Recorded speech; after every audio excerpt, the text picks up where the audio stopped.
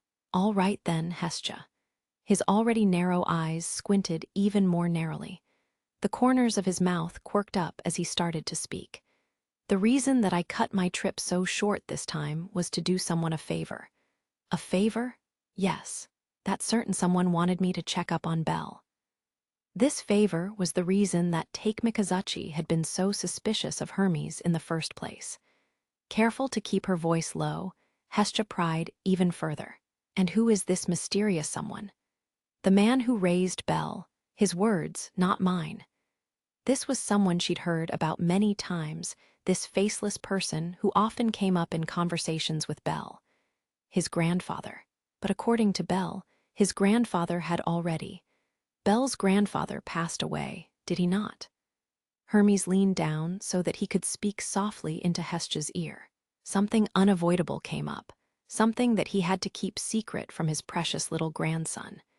So he faked his own death and has been in hiding ever since. She already knew quite a bit about this person from Bell, causing her face to contort as mixed emotions started bubbling up from within her. So anyway, he's been keeping a low profile after leaving Bell behind. You see, Bell's title and the fact he's the new record holder were announced at the last Donatos, right? He happened to be sipping tea at the time that he overheard that information. Made for quite the mess, I hear.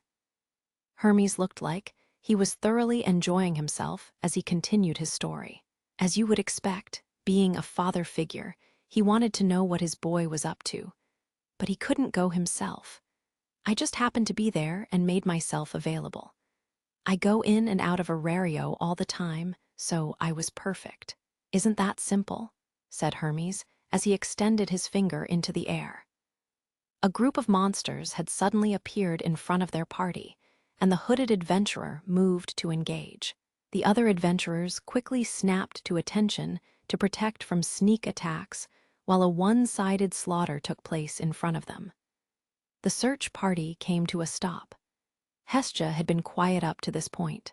Ignoring the sounds of combat, she asked Hermes in a subdued voice, "So who's the god using you as their errand boy? There's no way it's..."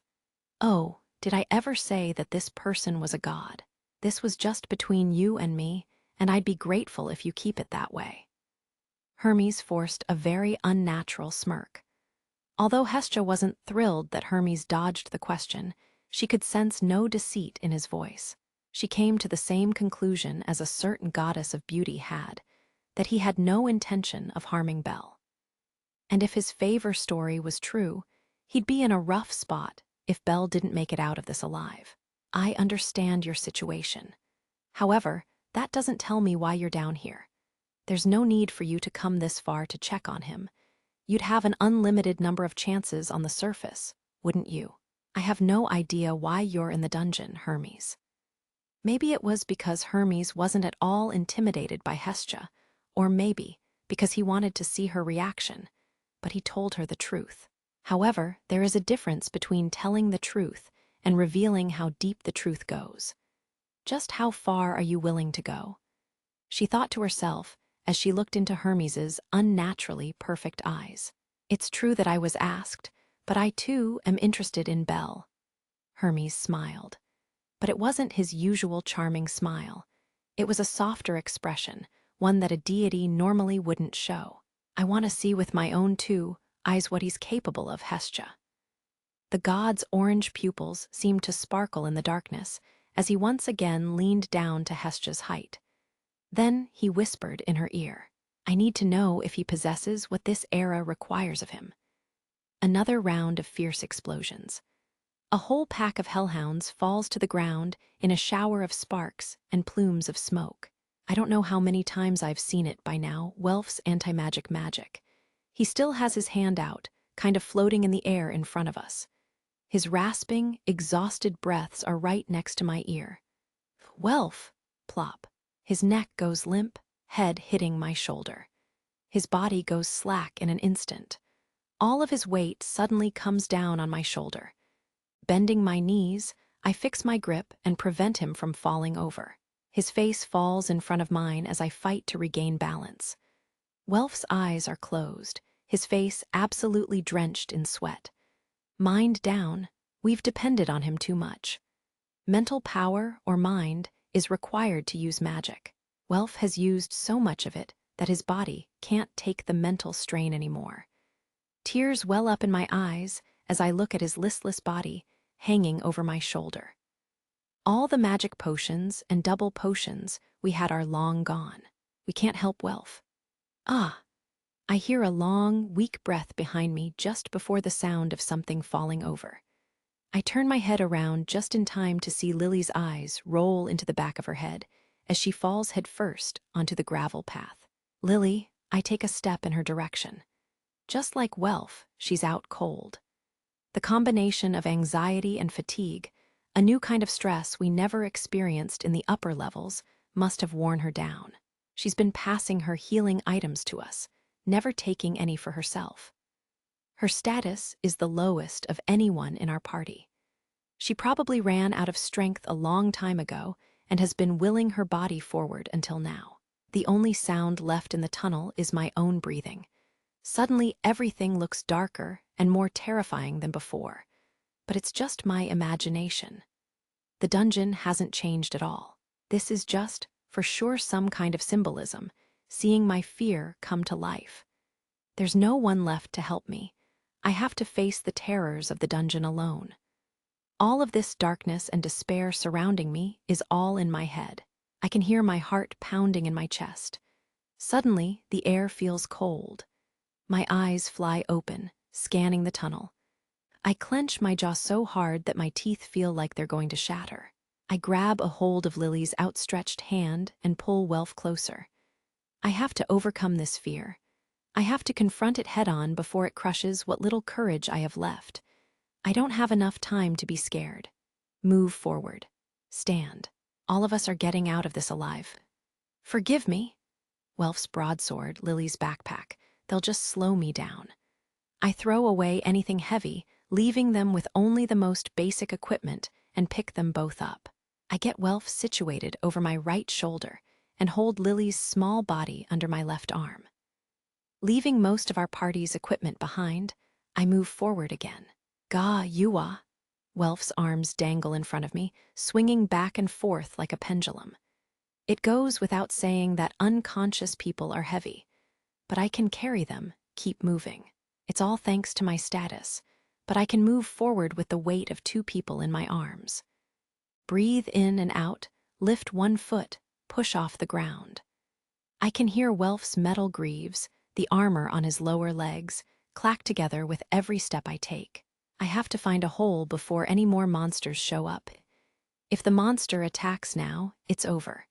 Wouldn't be much of a fight, wiped out before I could even move. I can't protect them, and escape would be next to impossible. A tsunami of cold sweat runs down my body as my muscles scream out in pain. I can't think about that right now. I need to focus all of my strength on pressing forward. There's one. Another tunnel intersects this one, making a four-way intersection. The path to the right ends in about 10 meters, but I can just make out an opening in the dim light at the very back of it. Taking a quick look around to make sure no monsters are waiting to ambush us, I hurry over to the hole. I step on the lip of the hole and take a look down. Then I take a deep breath and jump. Air whistles past my ears before a hard impact. I miss the landing. My feet hit at a bad angle, and I lose my grip on Lily and Welf. Both of them roll forward, their unconscious bodies sprawled out on the cold floor.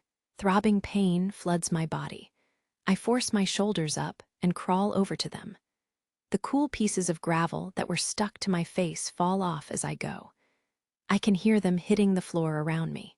Finally arriving next to my friends, I grab their bodies and climb to my feet in the darkness. Then I take my first step on the 17th floor.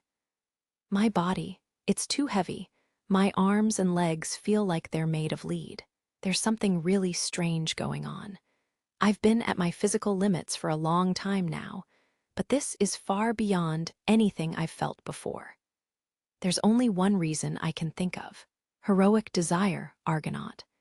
It's this skill that gave me the strength to finish off those Minotaur. I felt like something had been pulled out of me as soon as I launched that charged attack. Like all of my mind and physical strength had been totally sucked dry.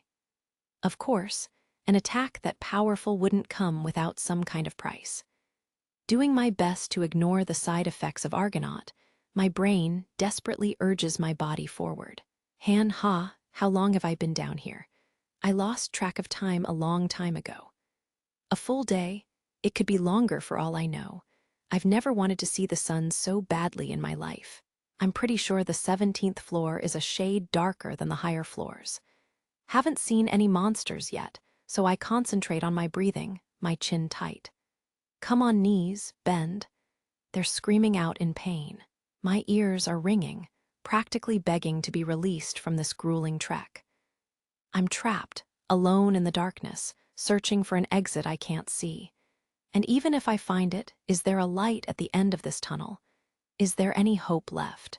Part of me wants to give in, give it all up right now. It's so appealing.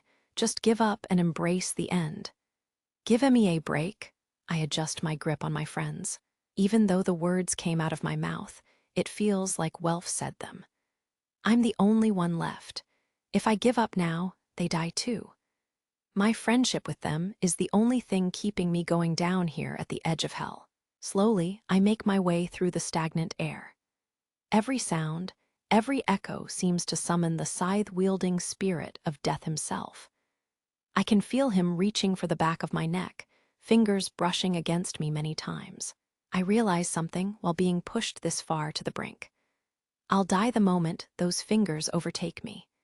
Just like so many adventurers before me who never made it home from the dungeon. The tunnels are converging. The rock walls seem to open up in front of me, wide enough for large groups of adventurers to easily pass through. The massive tunnel didn't bend or fork, so it was kind of like walking inside a giant snake. The ceiling is extremely high. Little beads of light, no bigger than candle flames, are the only things I can see. I decide to go toward the wider end of the tunnel. It should lead to the deepest part of the 17th floor. Lily told me when we decided to go to the 18th to look for the widest tunnels, and I'm going to do just that. The dungeon is quiet. Why? The 17th floor is too quiet. I have no answer. Every little sound seems to echo forever. The pieces of rock that get kicked out of the way roll into the darkness, the sounds of their tumble quietly fading away. There are no monsters here. I could feel them around me before, but this place feels empty. It's completely unnatural, going this far in the dungeon without a single encounter.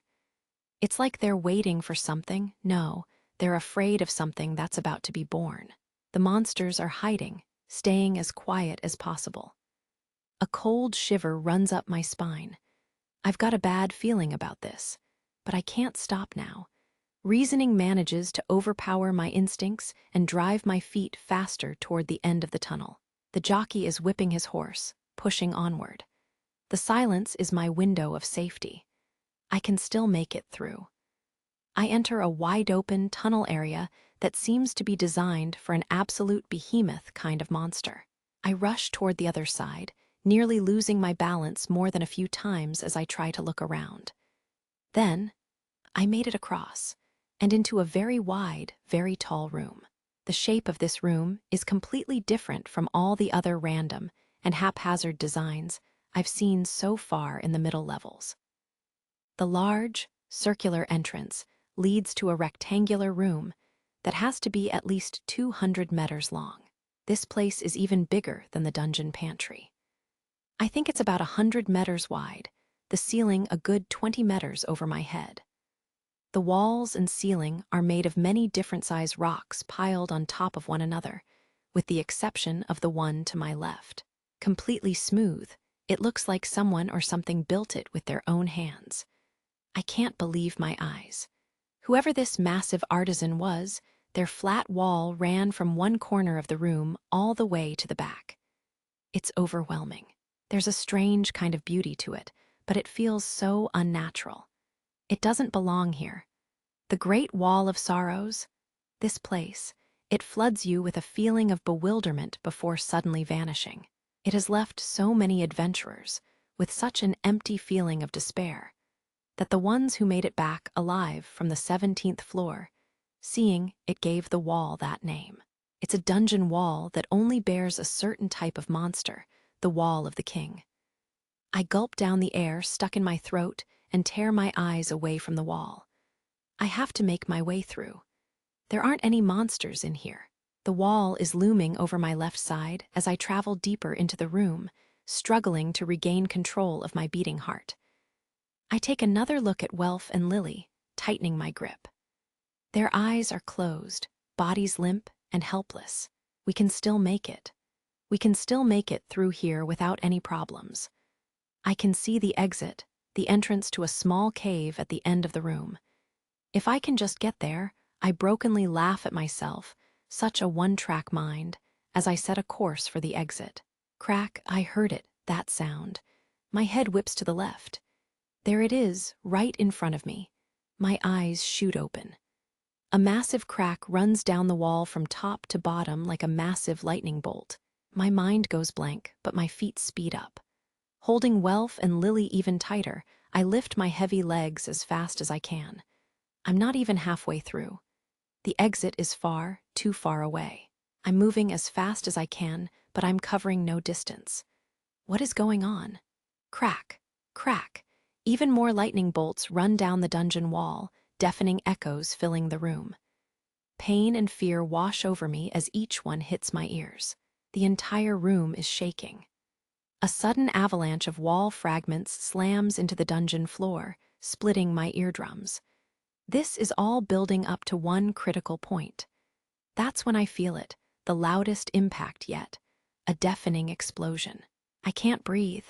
There's a moment of stillness, pieces of the broken wall falling to the ground, a few relatively soft echoes. The wall behind me has been completely destroyed. Boom. Something huge has come out of the hole, shaking the room with its first step. I stop moving. It feels like invisible strings have latched onto me. No, stop, don't look.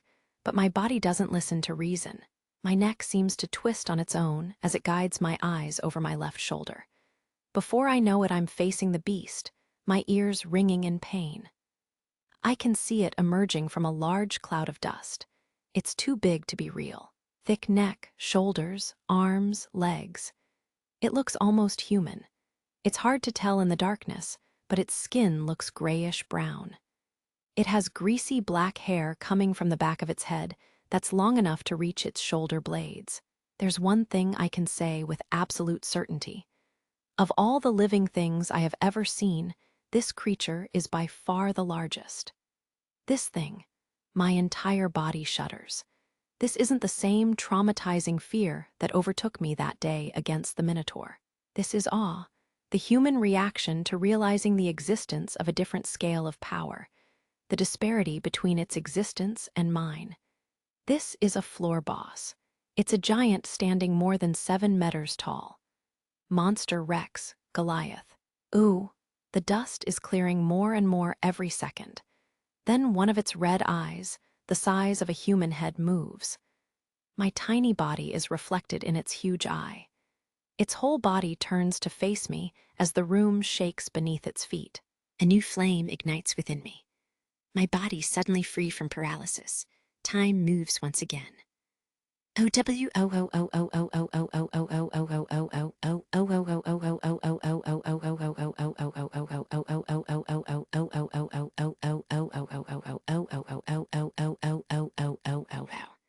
I take off.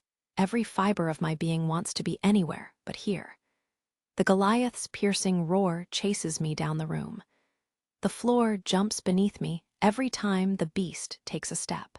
My ears are overwhelmed by the explosive echoes swirling throughout the area.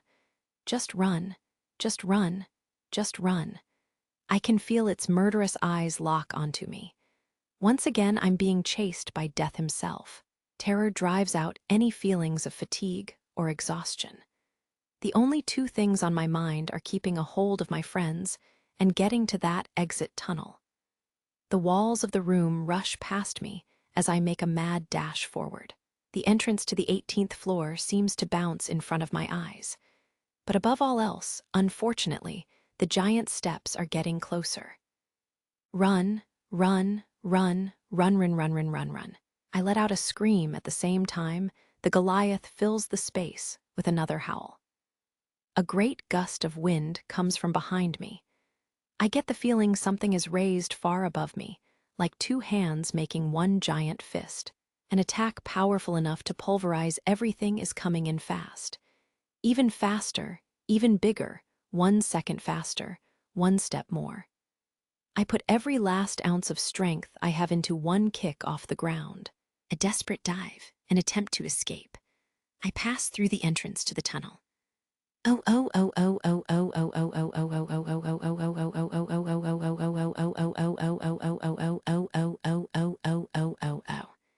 The brute force of the attack. The moment I reach the relative safety of the tunnel, a powerful shock wave overtakes me from behind, the brunt of the explosion. Gah! I'm launched higher into the air. The immensely powerful wind picks me up and throws me like nothing more than a human-shaped feather. Then, suddenly, from behind, bang. My body slams into the tunnel wall, but my momentum keeps me going. Another impact, and another as I tumble down the narrow path. Yuaga! Ceiling, floor, and wall zip by, my body bouncing like a little ball. My eyes spinning, pain mounting from all the impacts. I lose my grip on Lily and Welf. The three of us tumble together farther and farther down the tunnel. My mind is in a haze, waves of pain erupting from more places than I could count. Through it all, I get the general feeling that we're going down. Deeper and deeper into the tunnel, our bodies bloody and broken, until finally, whoosh. Our bodies are practically thrown out of what is most likely the tunnel exit. We hit the ground at full force and slide to a stop. I'm on my stomach, and I don't have anywhere near enough energy to move a muscle. I don't think I can even raise my head a single selch. Everything around me is sideways and tinted red. Every selch of my body is screaming in pain. I must be in pretty bad shape. The wounds on my cheeks are open again, my head covered in fresh blood. But I land on something soft, maybe grass. Everything around me is bathed in a warm light. What's going on? I have no idea. FSSSHHH. Is that the sound of leaves rustling in the breeze? Where are my friends? Lily and Welf are here. Both are still breathing. The three of us fell together, side by side the whole way. I feel my consciousness slipping, but not yet. I can't give in yet. Not until the two of them, Lily and Welf, have to help them. Heal them fast. Move, move. I scream at my stone-cold body, wait, is that someone coming? SHF, SHF. That's the sound of footsteps on grass, they're close. They're right in front of me, looking down on me, their shadow over me. That moment, my body jolts into action. Gashi. My right arm rockets forward and grabs a hold of a thin leg. I can feel the boot shake in my grasp as I weakly raise my head and try to speak. Please, save my friends. Like trying to break free, pleading with my very soul. My eyes shift up to look at my savior. Shapes blur together into one form with long golden hair. Everything goes dark. Chapter 4, Dungeon Resort? The first thing I feel is a heaviness, like my body is weighed down. I don't know how long I've been here. My arms and legs feel like dirt, and I keep flowing in and out of consciousness. After a long time fighting the sense of nothingness that comes with a deep slumber, I finally break through. Everything's all blurry. I blink a few times to clear my vision. My mind is still blank. I see fabric, probably the inside of a tent. I'm on my back, looking up at the ceiling. Just as I start looking around the area, my eyes fly open as the memories flood my brain. Lily, Welf. Our desperate search through the middle levels, the Goliath's appearance, the 18th floor. Everything came back at once. Adrenaline starts pumping through my veins. I don't know what happened. I need to find out. All of my muscles fire to help me sit up. A fresh wave of pain washes over me a second later. I curl into a little ball. I think it was a scream that came out of my throat. No, the scream came from my entire body. It feels like every hit I've taken, every cut, scrape, and bruise I've received since entering the 13th floor cries out all at once. I'm in tatters. All the abuse has really taken its toll. I'm writhing in so much pain that I might pass out again. Are you okay? Once again, my eyes open. That beautiful voice came from right beside me. I lay there for a moment, unable to believe my ears before lifting my head. The first thing I see is a wall of white fabric, probably part of the tent. Then, the long, golden hair of an adventurer sitting right next to me comes into view. Wah, are you all right? Her eyebrows furrow in concern as she speaks with that beautiful voice. Eyes Wallenstein. I'm not hallucinating. It's actually her. Why is she here? I silently scream as my last memories, before passing out, come back to me. Long, beautiful golden hair reflected in my cloudy eyes.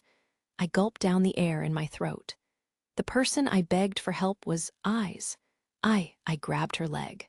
A new firestorm whips up within me as I clench my shaking fist. Are you here? Returning from our expedition, we stopped on the 18th. Eyes' group, Loki Familia, must have come back from trying to explore previously unknown levels deep in the dungeon. So that means they're resting here at the safe point, level 18.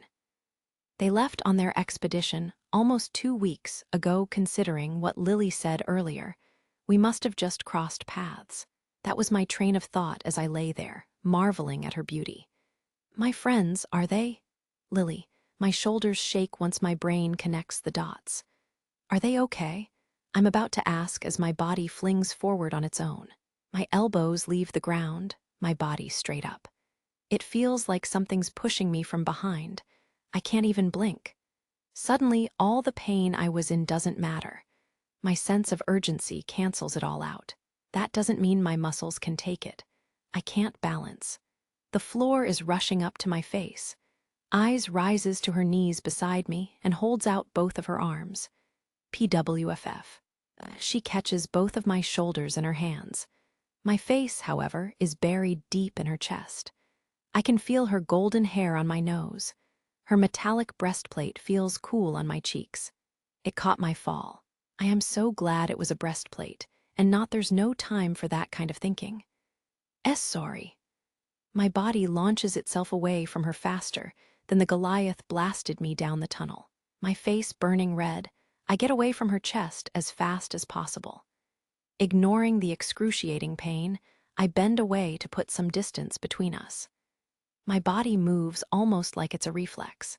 Losing my balance again, I hit the back of my head on the ground, and stars dance in front of my eyes. To add insult to injury, I yelp in agony in front of eyes and grasp the back of my neck. Shame and pain course through my body when swish. My hair brushes against something. Ah, Welf! He was fast asleep under thick covers right where I fell.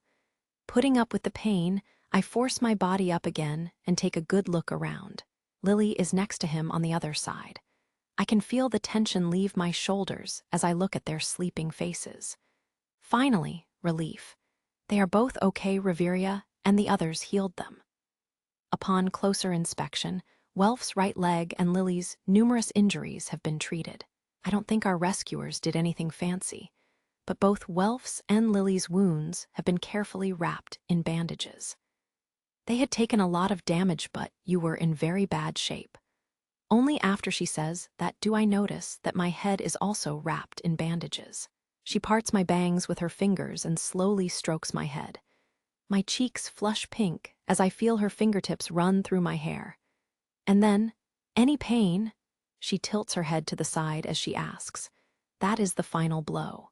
My whole body turns red. T, thank you very much for saving us, really. Somehow I manage to force my body away from her gentle hands and express my gratitude.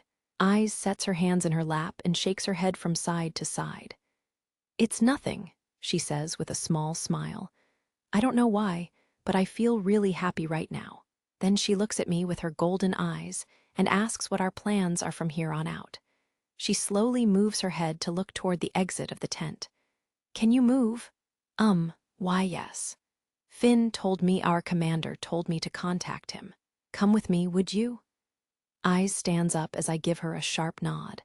I quickly climb to my feet. She offers her hand to help me up, but I can't afford to embarrass myself even more.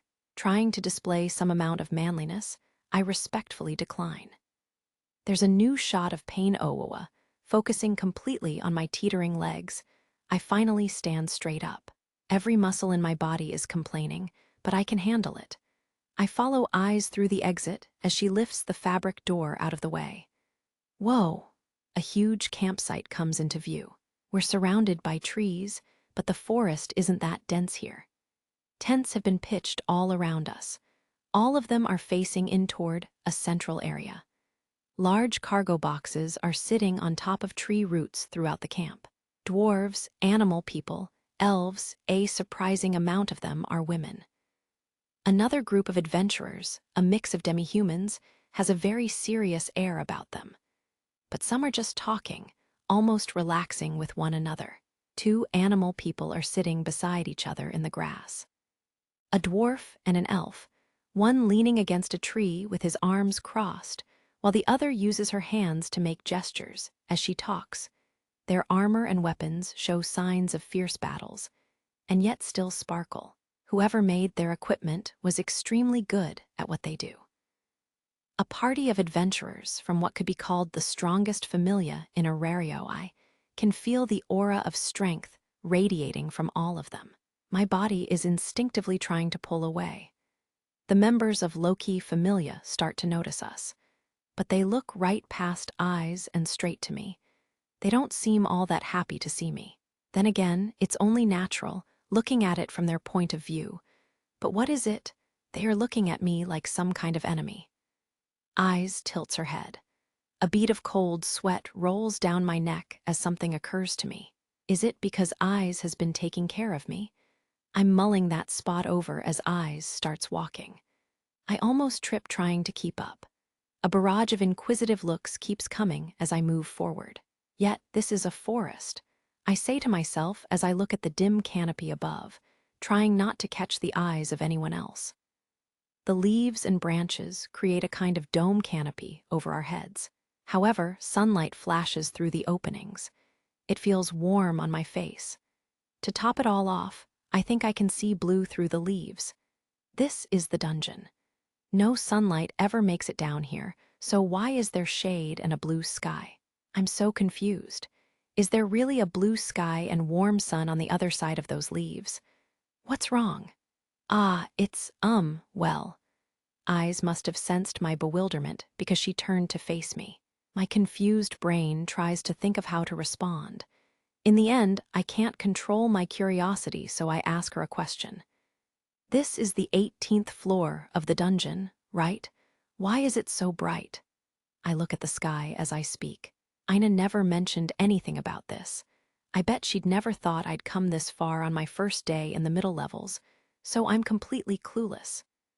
Eyes follows my gaze, her thin chin rising. Should we take a detour? She looks at me again, and I clumsily nod. We turn off our original route and leave the camp area. This part of the forest, completely untouched by humans, spreads out even wider as the canopy towers above us. I don't know why, but I feel like a weight is coming off my shoulders. I follow her swishing gold hair for a few minutes before the scenery takes my breath away. Crystals, clear and sparkling, they're absolutely gorgeous. Some of them are really small, no bigger than my foot. But there are some that are large enough that I could stand inside them. A giant could use one of these things as a dagger. Crystals of all shapes and sizes dot the landscape. My head is on a swivel. The crystals seem to be sprouting in small groups, tall, thin crystals emitting azure light.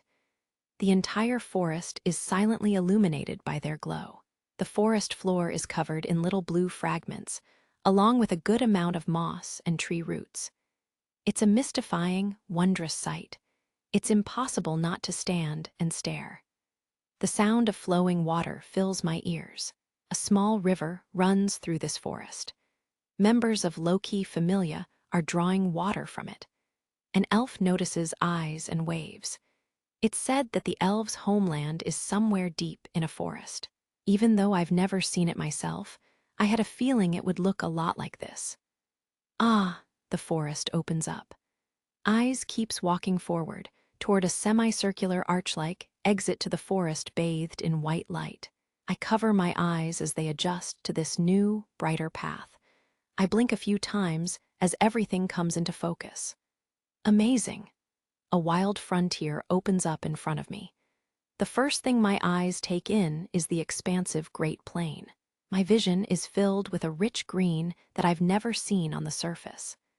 The small shadows moving about are probably monsters. Even here, crystals are scattered throughout the landscape. There's a pond on my left on second thought. It's big enough to call it a lake. The perfectly smooth surface is an amazingly pure blue. There are some large rocks, no, islands, sticking out of the middle of it. The forest spreads out to my right. It's a lot larger than I thought. And then right in front of me, I can clearly see a towering tree jutting out of the middle of the plains. My eyes follow its massive trunk up and up until I happen to catch a glimpse of the ceiling.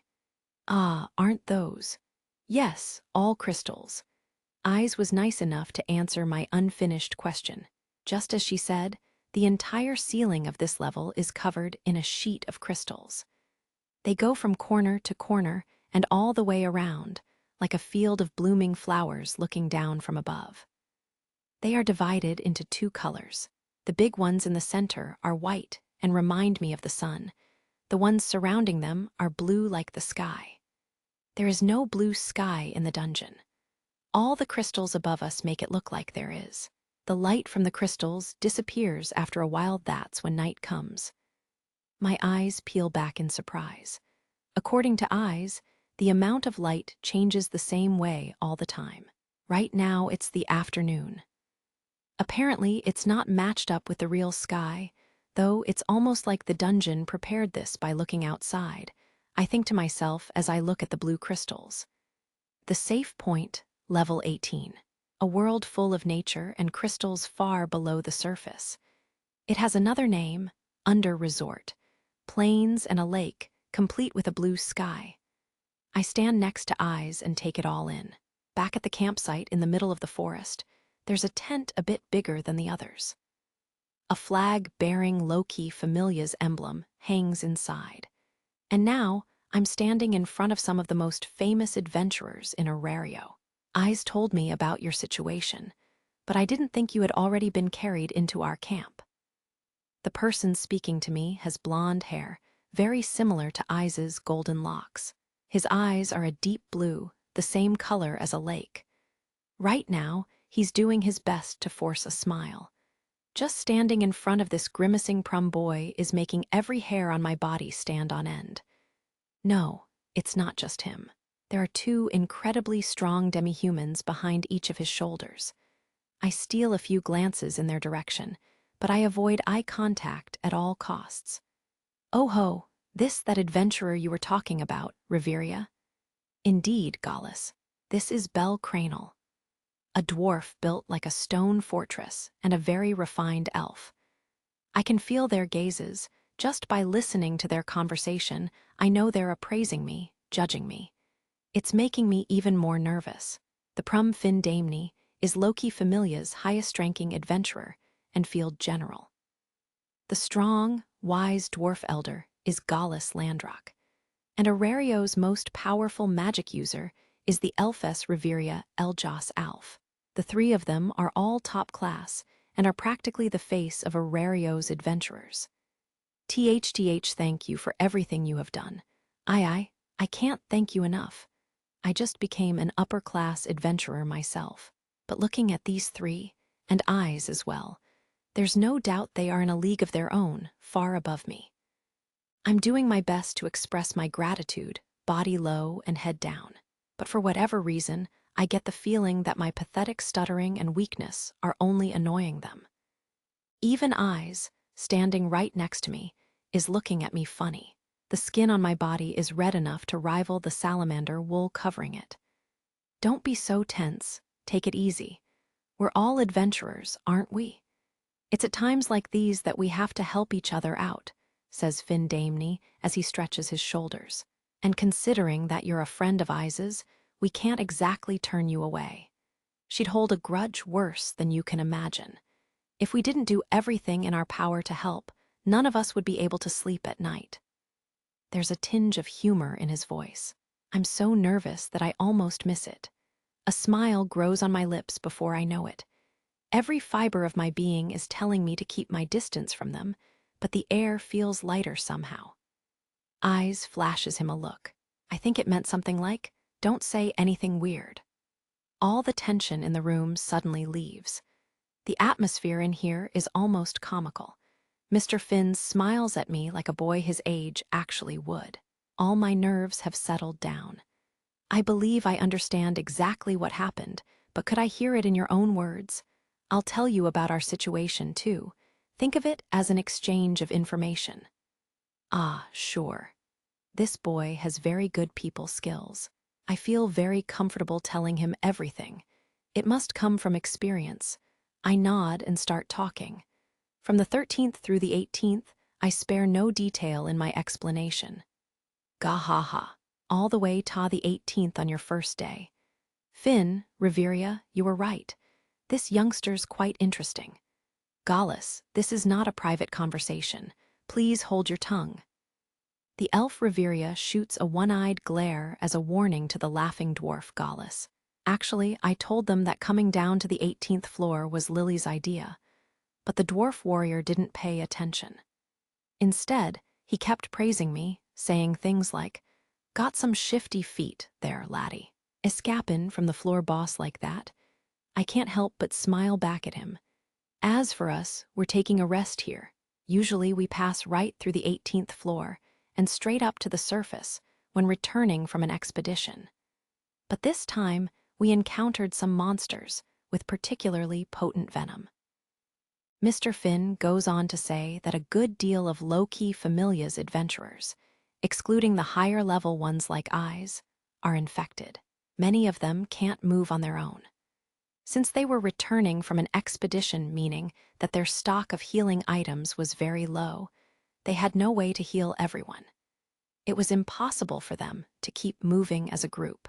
We sent Bite, the fastest member of our Familia, up to the surface to gather some antidotes. With any luck, he'll be back tomorrow, but in any case, we're stuck here until he arrives. Apparently, he set off to collect the healing items just before we arrived on the 18th floor. We must have just missed him because we used the holes instead of taking the regular path. We're very low on supplies, especially food. We'll give you all we can spare, but please understand it's not much. Enno will be extremely grateful for anything at all, considering the fact they've already given us a tent to use. Even though so many of their members are suffering from venom, they've already treated us extremely well. We have no right to complain. It's just for a short while, so we will treat you as guests for the time being. As long as you don't try to stir up trouble, you can use that tent for as long as we're here. I'll let everyone know myself. Really, I'm so grateful for everything. Thank you very much. I thank him, filling my words with as much gratitude as possible.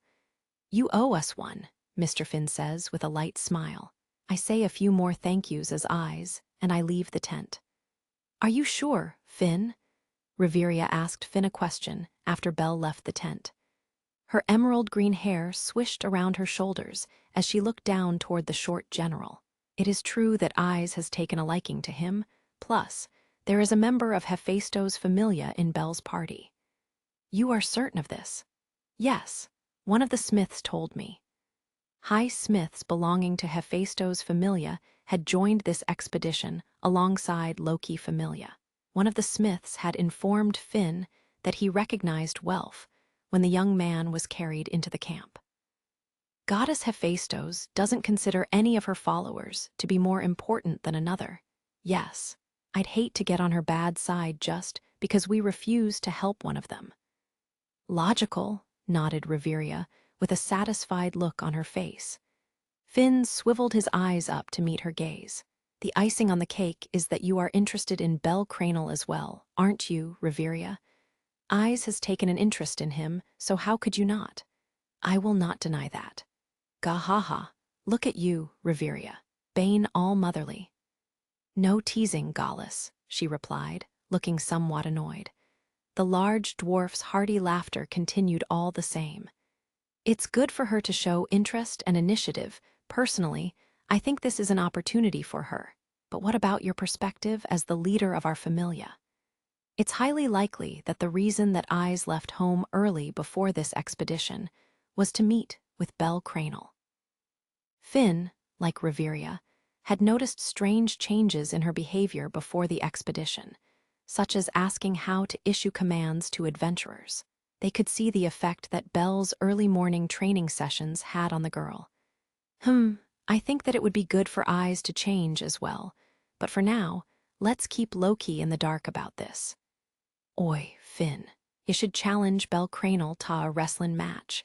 It's a style of fightin' Loki was talking about, and this geezer would very much like to know how strong he is. No. Finn explained that as the leaders of the group, there was no room for carelessness. They could unknowingly put the white rabbit of a boy who was following Eyes around camp in danger. In any case, there shouldn't be any problems. Belle Cranel doesn't seem like the kind of human who would go looking for a fight. We'll keep an eye on him for the time being, said Finn, casting his eyes back toward the exit of the tent. I follow Eyes back to the main camp after meeting with Mr. Finn and the others. If I had to guess, I'd say there's more than 10 white tents set up in the forest. I'm sure there are people suffering from poison inside each of them. Healthy adventurers stand guard outside each tent. The light filtering down through the branches and leaves from the canopy above is soft. Leaves rustle in the trees above us, but we're not the only ones out and about right now. Eyes, good afternoon. Good afternoon. Members of Loki familia greet Eyes as they walk past. That's right, she's one of their leaders. Forgetting something that important sends a twinge to my body. I belong to a different familia, and yet here I am walking with her like this. No wonder I've been getting all these strange looks. As proof, welcoming is the last word I would use to describe their attitude toward me. Men and women either look at me like I'm some kind of criminal or stare at me with very serious eyes. An elf who just walked by, probably a magic user, didn't stop glaring at me until she passed. I'm scared. I'd be overpowered in an instant if I tangled with any of them. They're higher level than me, for sure. And I'm sure they aren't exactly happy I'm walking around their campsite like this. Level 18? Huh. Eyes suddenly speaks with her back to me. I look up and see that she's looking over her shoulder at me, her face in profile. You've already made it to level 18. Just like I told Mr. Finn, you see. One thing led to another, and we just kind of ended up here. We weren't planning on it, though, and we almost died. I trip over my words as I try to respond and scratch my bandaged cheek. Eyes spins on her heel to face me, as if she isn't satisfied with such a weak answer. Did slaying that minotaur make you level 2? She's not blinking at all. Her golden stare is rather intimidating, so I nod. She stays like that for a moment before twisting her body like she's trying to get a look at my back. Then, shuffle, shuffle, she moves to my side. I do my best to shrink away and break out in a cold sweat. Is she trying to look at my status? I don't know why I'm getting that impression, but once again, shuffle, shuffle. She moves once more. So do I shuffle, shuffle, step, step, shuffle, shuffle, step, step. What is going on? Other members of her familia are watching us. The white-haired boy glistening with sweat and the airheaded eyes. It must look like we're doing some kind of footwork practice out of nowhere. Wow, it's really Argonaut. A very energetic voice reaches my ears. Sure, I wasn't expecting anyone to speak up, but it was what she called me that makes my heart skip a beat.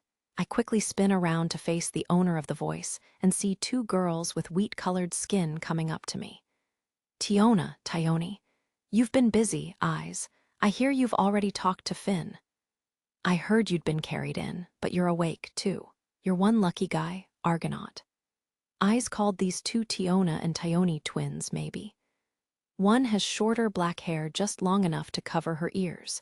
The other's is the same color and extends halfway down her back.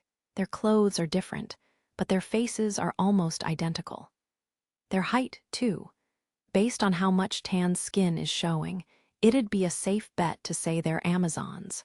The long-haired one talks to Eyes first, while the one with short hair comes right up to me, however. She's called me Argonaut twice. That's the same name as my skill. Blood is tearing through my veins. She knows. My mind is racing. I open and close my mouth, trying to speak, but nothing comes out. On my third or fourth attempt, words finally emerge. Argonaut? How do you mean? Don't mind her. It's just a name this blockhead came up with to call you. All of us saw you fight that minotaur, and watching you reminded me of this fairy tale I used to love when I was a kid. So yeah, you were incredible. Somehow, my battle with the minotaur on the 9th floor reminded her of the legend of Argonaut. I take a deep breath and feel the relief wash over me. It wasn't my skill, but this girl's free-spirited personality that led her to dub me Argonaut. An adventurer's status, basic abilities, magic, and skills are his lifeline. They're best kept protected. We start to introduce ourselves. The girl who calls me Argonaut is Tiona Hyrute, and the long-haired girl is Tyone Hyrute. Wait a minute. The Amazonian Hyrute sisters. Aren't they famous top-class adventurers just like Eyes? Sure, I'd never seen them face to face or knew their first names, but it took me way too long to figure it out. The fact that you're here means you've reached level 2, am I right? I know you can take down a minotaur on your own, but you're something else, kiddo. He's blushing. So cute. Their teasing makes me smile, but to be honest, I can't focus on what they're saying. My eyes keep drifting toward the wide expanses of healthy, wheat-colored skin. Tiona only has one strip of fabric wrapped around her chest. Her Pariu-style skirt goes down to her knees, but her stomach is completely exposed. Meanwhile, Tyone's attire looks like little more than underwear, bra and panties. That is to say, there's no safe place to put my eyes. It's either watch her large breasts sway as she moves or follow her long, slender waist. Down this pressure is a new kind of overwhelming. Surrounded by beautiful girls who are more than likely a few years older than me, I feel like I could pass out at any moment. Don't get cocky. I didn't exactly hear that so much as I felt it. It came from all the men around the camp with their eyes on us, cold, glaring eyes. The color drains from my face in an instant. I'm going to go check on my friends. I think I hear someone say, "Ah, there he goes," while I make my escape. I nearly fall several times as I dash like a madman to put some distance between the girls and me. The forest is getting darker. The sunlight, coming down through the many leaves above my head, is getting dimmer. The light from the crystals is fading. Afternoon in the dungeon is over. Night is about to begin. It really is getting dark. I take a look outside the tent. There is no red twilight between the two. The sky goes from blue to black. While it does feel a little strange that the natural progression outside, it doesn't exist down here, it's still amazing to me that night can fall in the dungeon. I leave the tent entrance and go back inside. Lily and Welf are still sleeping. Even though there is nothing to do, I feel like I'm taking care of them as I look at their peaceful faces. The campsite gets livelier as time passes. I space out for a little bit, but they're probably making dinner right now. HNNN, Welf's body moves. At the same time, the blanket over Lily starts shifting little by little. Another wave of relief flows through my body. Where are we? Mr. Bell. Both of them slowly blink their eyes as they look around. Knowing that both of them are alive takes the last bit of weight off my shoulders, and I can finally breathe easy. I talk to them, my voice loose and calm. Lily, Welf, are you two okay? Do you know who I am? Lily doesn't think there will be a day when she doesn't recognize Mr. Bell's face. Lil E's just as sassy as ever, I hear. Nothing wrong with me. Hey, Belle. A smile works its way across Lily's lips as Welf responds like his usual self. I grin from ear to ear and wait for both of them to wake up completely. They're both a little bit woozy after opening their eyes, but once their heads are clear enough, they sit up on their own. They stay on the ground, blankets covering their legs as I explain everything that's happened. First, that we made it safely to the 18th floor. Next, that low-key familia is taking care of us. I try to be as simple and precise as possible. Both of them sit quietly, staring at me until I finish. Then, they apologize. Lily's so very sorry, Mr. Bell. Held you back there, didn't I? Sorry, man. It's not like that at all. Both of them fall silent as words come pouring out of my mouth. I sound almost angry as I unleash everything all at once. If Lily hadn't been there, we would have wandered aimlessly around the dungeon for who knows how long. If Welf hadn't been there, the hellhounds would have roasted us alive. Lily's and Welf's eyes seemed to shrink away as they quietly listened to my tirade. It's thanks to the two of you, thanks to all of us, that we're here right now, that we survived. Well said. We would have died if one of us wasn't here. Lily agrees. Their confidence seems to be coming back. Their faces transform from grimaces into actual smiles. At the same time, I feel a little bit embarrassed about my outburst. A moment later, all three of us wrinkle our faces as we laugh with one another. Dinner's ready. Are you okay? Ah, yes. I jump to my feet in response to a voice coming from outside the tent. Eyes pokes her head in. Lily's and Welf's jaws drop as the Kenki appears in front of their very eyes. Thank you, really. Sharing food with us and all. It's nothing. Can you come outside? I freeze for a moment. I've got a bad feeling about going out there, but they've done so much to help us, so it would be rude not to say hi, wouldn't it? I look back at Lily and Welf and use my eyes to ask them if it's okay. Both of them nod. They climb to their feet and all of us follow eyes out of the tent and toward the camp. Hey, Belle, how do you know the Kenki? It's a long story. Mr. Bell, please tell Lily all about it sometime soon. I'm lending my shoulder to Welf once again, and Lily is smiling beside me, but it's a little frightening. That story is one embarrassing moment after another, so I'd rather not tell her if I can help it. The three of us force an empty laugh as we keep up with eyes. Lily and Welf start looking around and taking everything in. We reach the center of camp in no time. Humph, it's them. A large number of people are sitting in a circle in the open space at the center of their campsite. A few specialized magic stone lamps are set up in the middle. Bright and flickering, they look almost like flames. If I remember right, this design is called a campfire.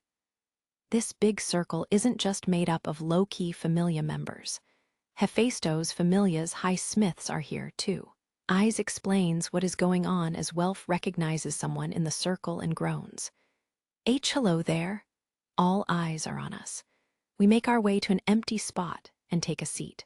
The moment my rear touches ground, plop, Eyes sits down on my right.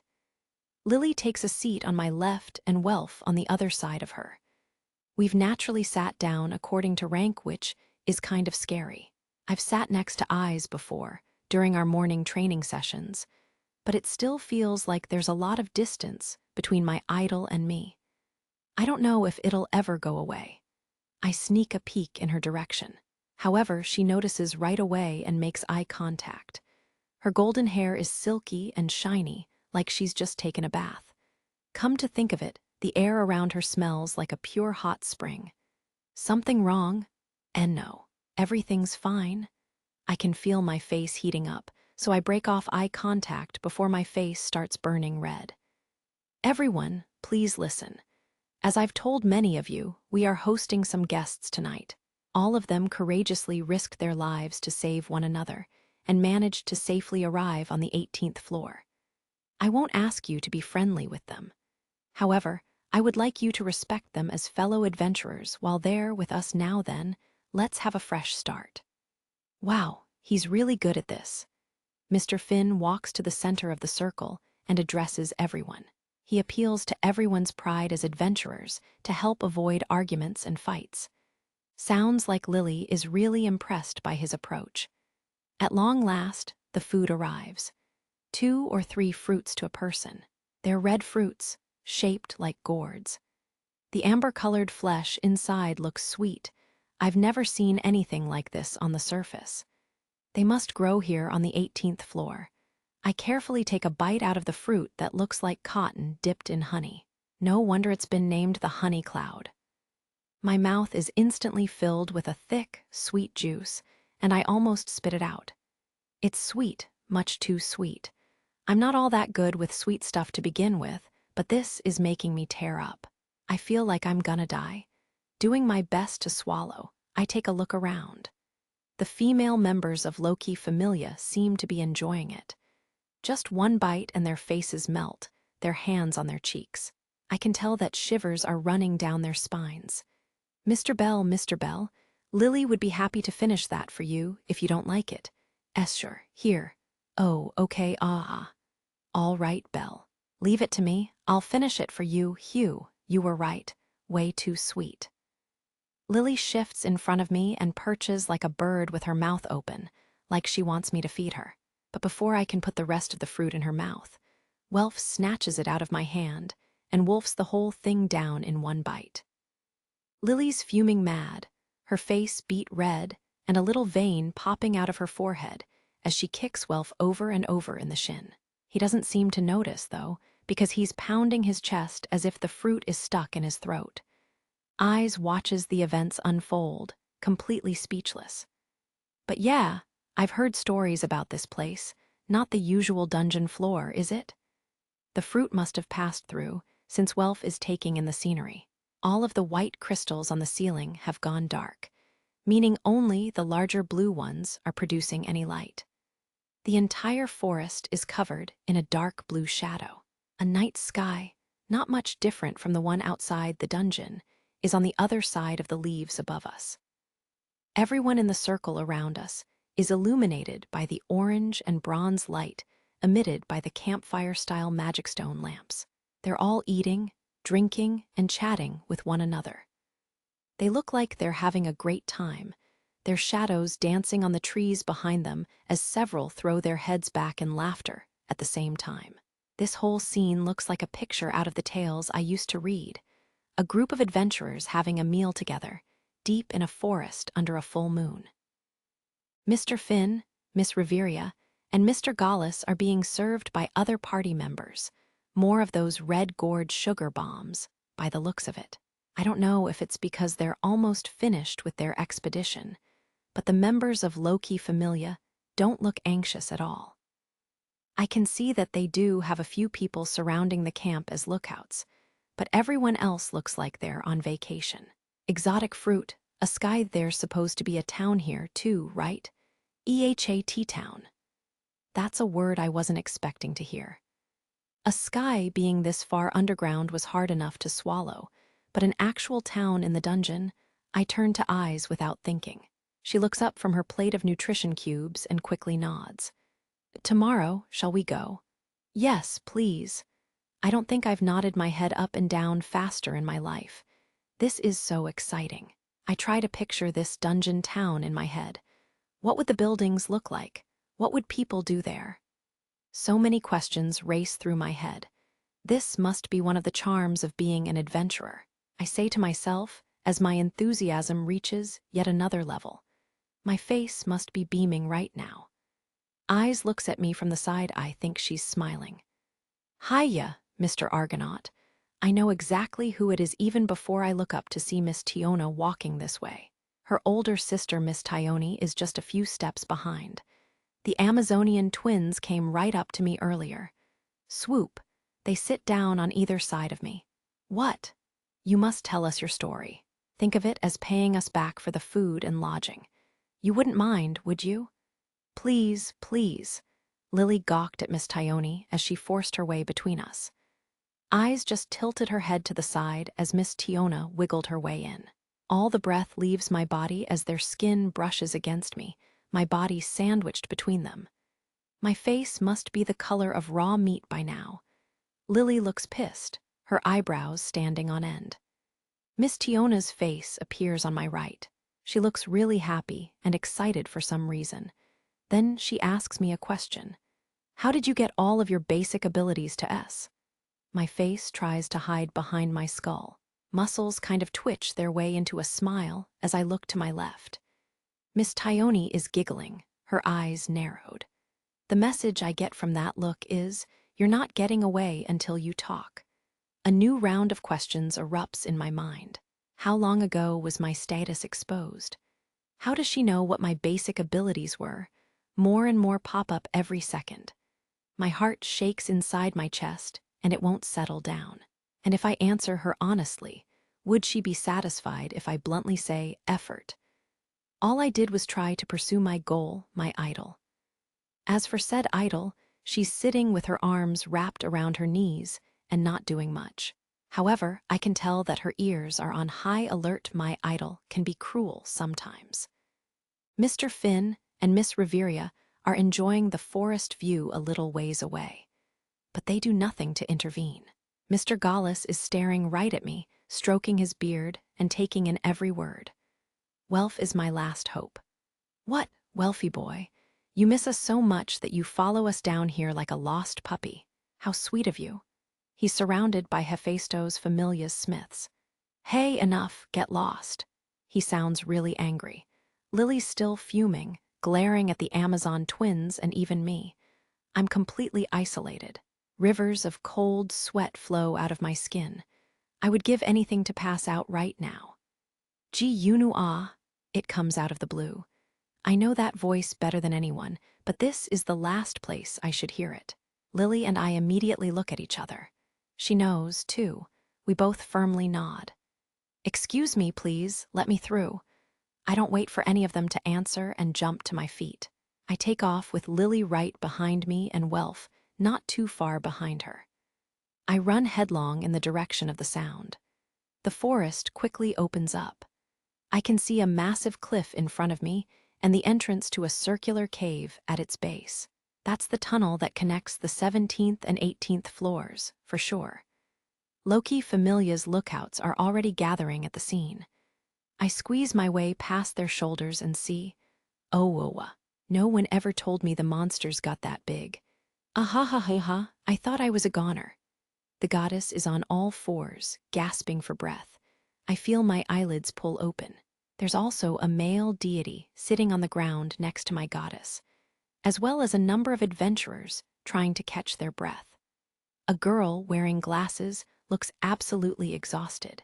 They must have just barely escaped the floor boss, just like us. I recognize the fear in their eyes. Ah! The group starts to notice me, and the goddess raises her head. She looks around until, zing, her eyes lock onto me.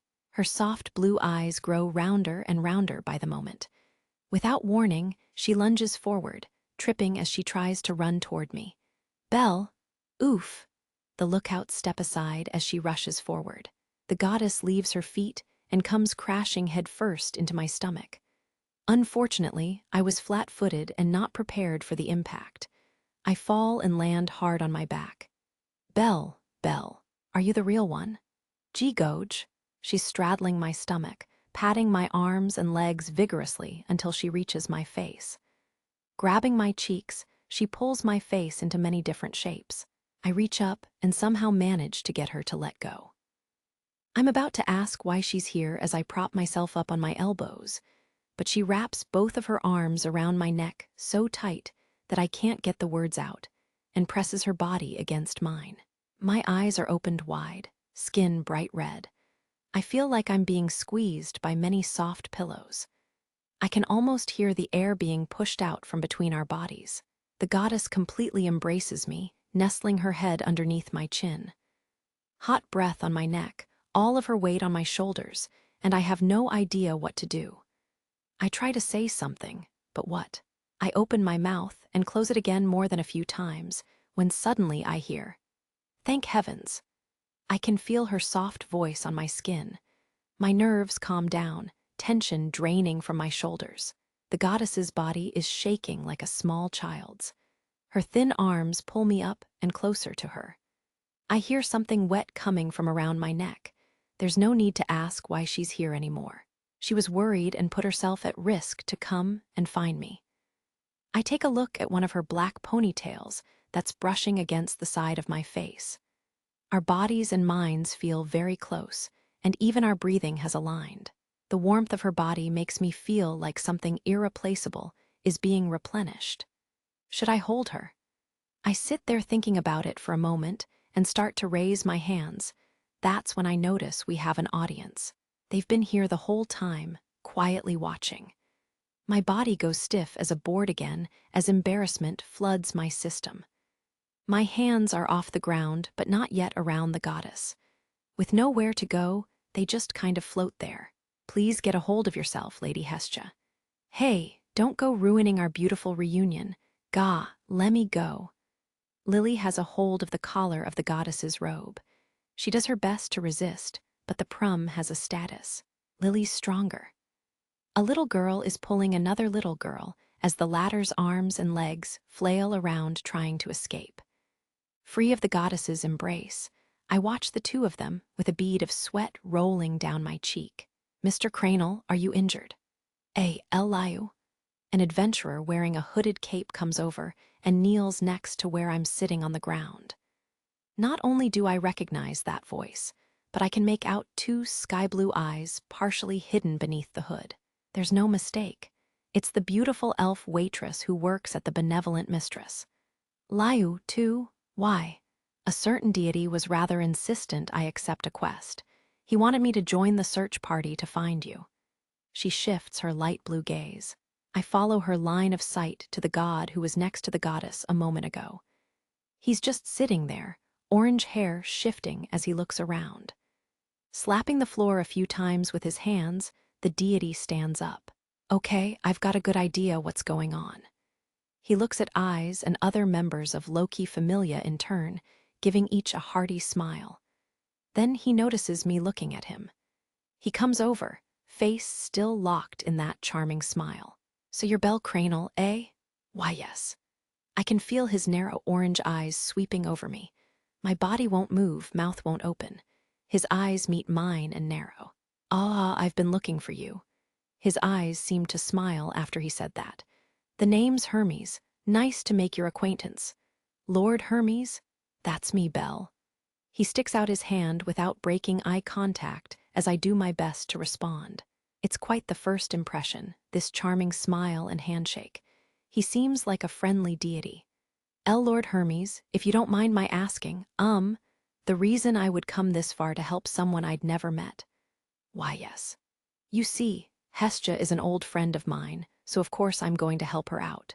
She wanted to find you, so naturally I did too. He glances over to the spot where the goddess and Lily are having a rather spirited conversation and chuckles to himself.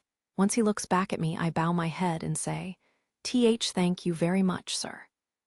It's probably thanks to him that the goddess was able to make it this deep into the dungeon. I've got a feeling he pulled a few strings to make it happen. It's not me you should be thanking, it's them. It's thanks to the hooded adventurer and those children over there that we managed to get this far. He gestures toward a small group of adventurers still standing at the entrance to the tunnel. One is a young woman with aqua blue hair and silver glasses. The other three wear matching armor, probably members of the same familia. Hey, Belle. I notice them even before Welf points them out. Those people are, I've seen those bluish-purple eyes. They were filled with tears on level 13. They're the main reason why we're on the 18th floor right now, the adventurers who led a swarm of monsters straight into us. There is a shining emblem on all of their armor, a sword sticking out of the earth. Our deepest and most sincere apologies. Back in the tent provided by Loki Familia. We've come back here after meeting up with the group led by my goddess. Liu, Lord Hermes, and his follower, the girl named Asfi, didn't come with us. The girl in front of me has her knees, the palms of her hands, and her forehead pressed to the floor in apology. Whoa, the goddess and I take a step back at the overwhelming, almost divine power of her stance. So this is Take Mikazuchi Familia's ultimate technique, the Doge bow. All the apologies in the world won't be enough for Lily to forgive you. We almost died. Yeah, this isn't about to go away with a few words. Lily and Welf, however, aren't fazed by the full-body bow. They stand tall and speak with a serious edge to their voices. It's a little intimidating, to tell the truth. Aoka and Chigusa stand behind their straight-laced ally Makoto, not sure what to do. The girl on the floor raises her head to meet Lily's eyes. She keeps eye contact as she raises her body into a kneeling position. You see, really, we are very sorry. Your anger is justified. You are free to berate us to your heart's content. The shy Chigusa stuttered as she spoke, her eyes hidden by her bangs. Mikoto, on the other hand, spoke clearly and with great remorse. Passing off monsters to other adventurers in the dungeon is normal. So much so, in fact, that many adventurers consider it a necessary tactic for survival. No one expects it to happen to them, but as long as there is no malice to it, all adventurers are expected to accept that they could be on the receiving end of a pass parade at some point. At least that's what I've heard. However, in our case, coming so close to the line between life and death, because of their stunt has left a sour taste in my friends' mouths. Even the goddess crosses her arms and lets out a long as the drama unfolds before her. I was the one who gave the order. Even now, I believe it was the correct choice, said Aoka as his towering frame steps in front of Mikoto. I gaze in awe at him for a moment. He doesn't shake or quiver at all, a mountain in the middle of the tent. More than likely, Aoka had carefully considered and weighed all the options. He chose the lives of his friends over the lives of complete strangers. He was prepared to face this kind of outcome the moment he gave the order, all for the sake of his allies. I don't know if it's right or wrong, but he made the decision for the sake of his party. You've got some nerve saying that to our faces, big guy. Welf steps in front of Aoka and squares his shoulders. It wouldn't be an exaggeration to say that the look in his eyes might kill a weaker man. It feels like a ticking time bomb in here. Everyone's glaring at one another, sizing them up for a fight. But I'm kind of caught in a no man's land, looking back and forth at everyone. Something bad is going to happen. I have to find a way to defuse the situation, fast. Hello again, everybody. We're back. Loki Familia was very understanding of our situation. So that's where Lord Hermes and Asfi disappeared too. They were getting permission to stay at the camp from Mr. Finn and the other leaders. My, what's going on in here, Hestia? Oh, you know, this and that. My goddess's summary is a little bit too brief, but Hermes seems to be satisfied with it and puts on a smile larger than I thought possible.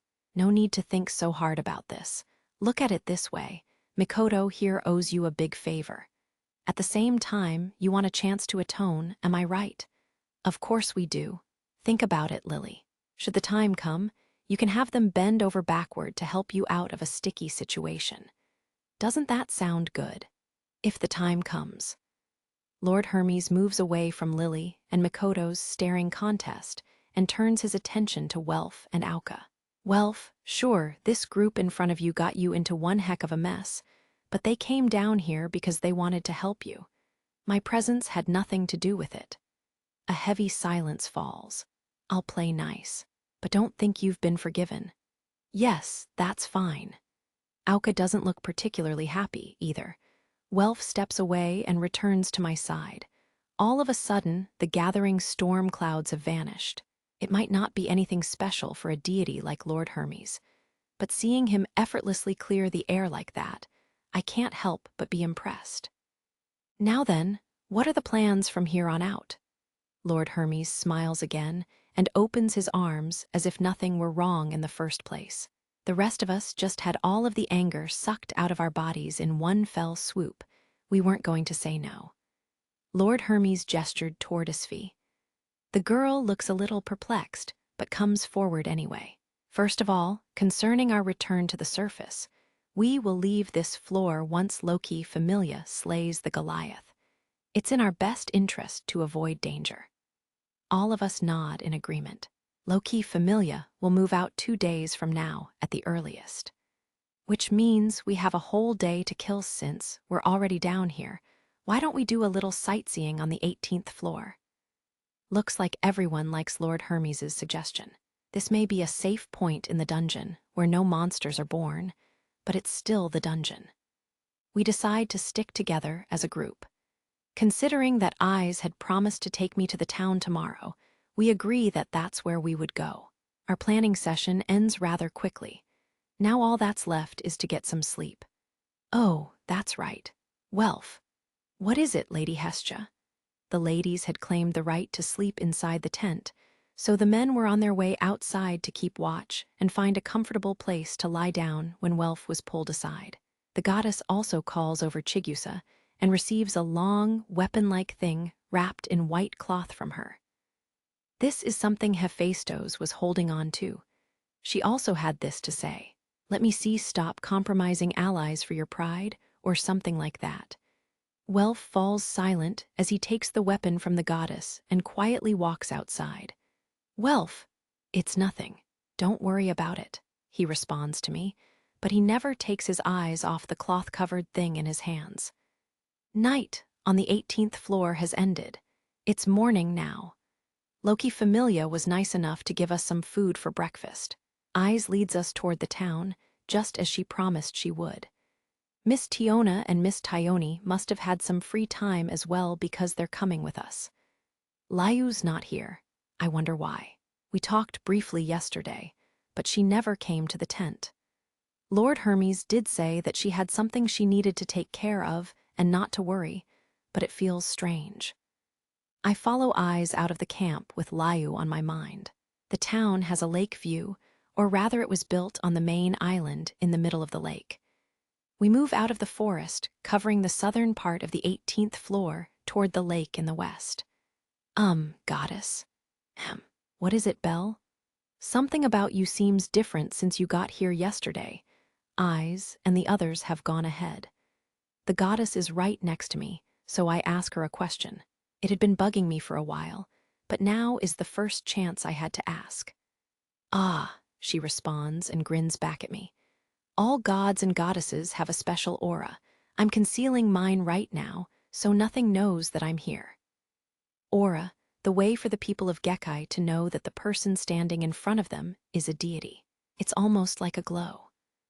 At some point, I'd heard that when a god uses their divine power, arcanum, their aura goes into overdrive and other deities know about it. Basically, everyone would know that they had violated their own rules, and they would be exiled back to Tenkai. Generally speaking, gods and goddesses aren't allowed in the dungeon. Can I ask why? Because it would be bad if they found out. Who are they? I tilt my head in confusion, but I have a feeling that I shouldn't press her for an answer, so I let it drop. I know we're headed to that massive lump of an island, but how do we get across the lake? There's a really big tree lying on its side that makes a bridge between the two. Look, see? Miss Tiona answers Welf's question without hesitation. I look to where she's pointing, and sure enough, there's a tree big enough to see from this far away on top of the water, connecting the island to the rest of the dungeon floor. The immense rocky island seems to grow by the second as we get closer. The tree bridge has been stripped of all leaves and branches and is basically just a giant log. I follow the girls onto it, looking at all the footprints on its surface. It's not at all flat, and there's no railing whatsoever. I really have to focus to stay upright. It's not just me, either. I catch the goddess just as she was about to fall off the tree. Morning is not quite as bright as the afternoon in the dungeon, but the light coming from the faintly glowing crystals on the ceiling is warm. There's enough light for me to see my reflection on the surface of the water beneath me. If there's a town down here, wouldn't you guys have been better off staying there instead of the woods? They'd rob us blind, so no. Miss Tione immediately put my question to rest. That begs a new question on what she meant by that, but I keep my mouth shut as we reach the island. The road leading to the town is a steep one. The island looks like a mountain from far away, but from here it looks more like a cliff. Small plants and crystals jut out from the cracks in the stone wall. We climb high enough to get an incredible view of the entire floor. Yeah, now that's what I call beautiful. Huff, huff, ha, wow. This is amazing. Lord Hermes seems perfectly fine, while my goddess is gasping for breath, but both of them have the same reaction to the scenery. Don't get me wrong, the rest of us are absolutely astounded. We can see everything from here. There are no walls or rooms on the 18th floor. It's just a fat cylinder with a domed top. The crystals cover every inch of the ceiling and spread all the way to the other side of the floor. The tunnel to the 17th floor is on the southern edge of the forest. Loki Familia's camp is in that area. The forest itself extends far into the east and has many rivers and springs throughout the greenery. The trees thin out considerably in the north. I don't know if it's because the rest of the land is an open plain, but the dark shadows roaming around really stand out. There's nothing else they could be but monsters. Monsters come to this floor, just like us. It would be appropriate to say that this is their haven, not ours.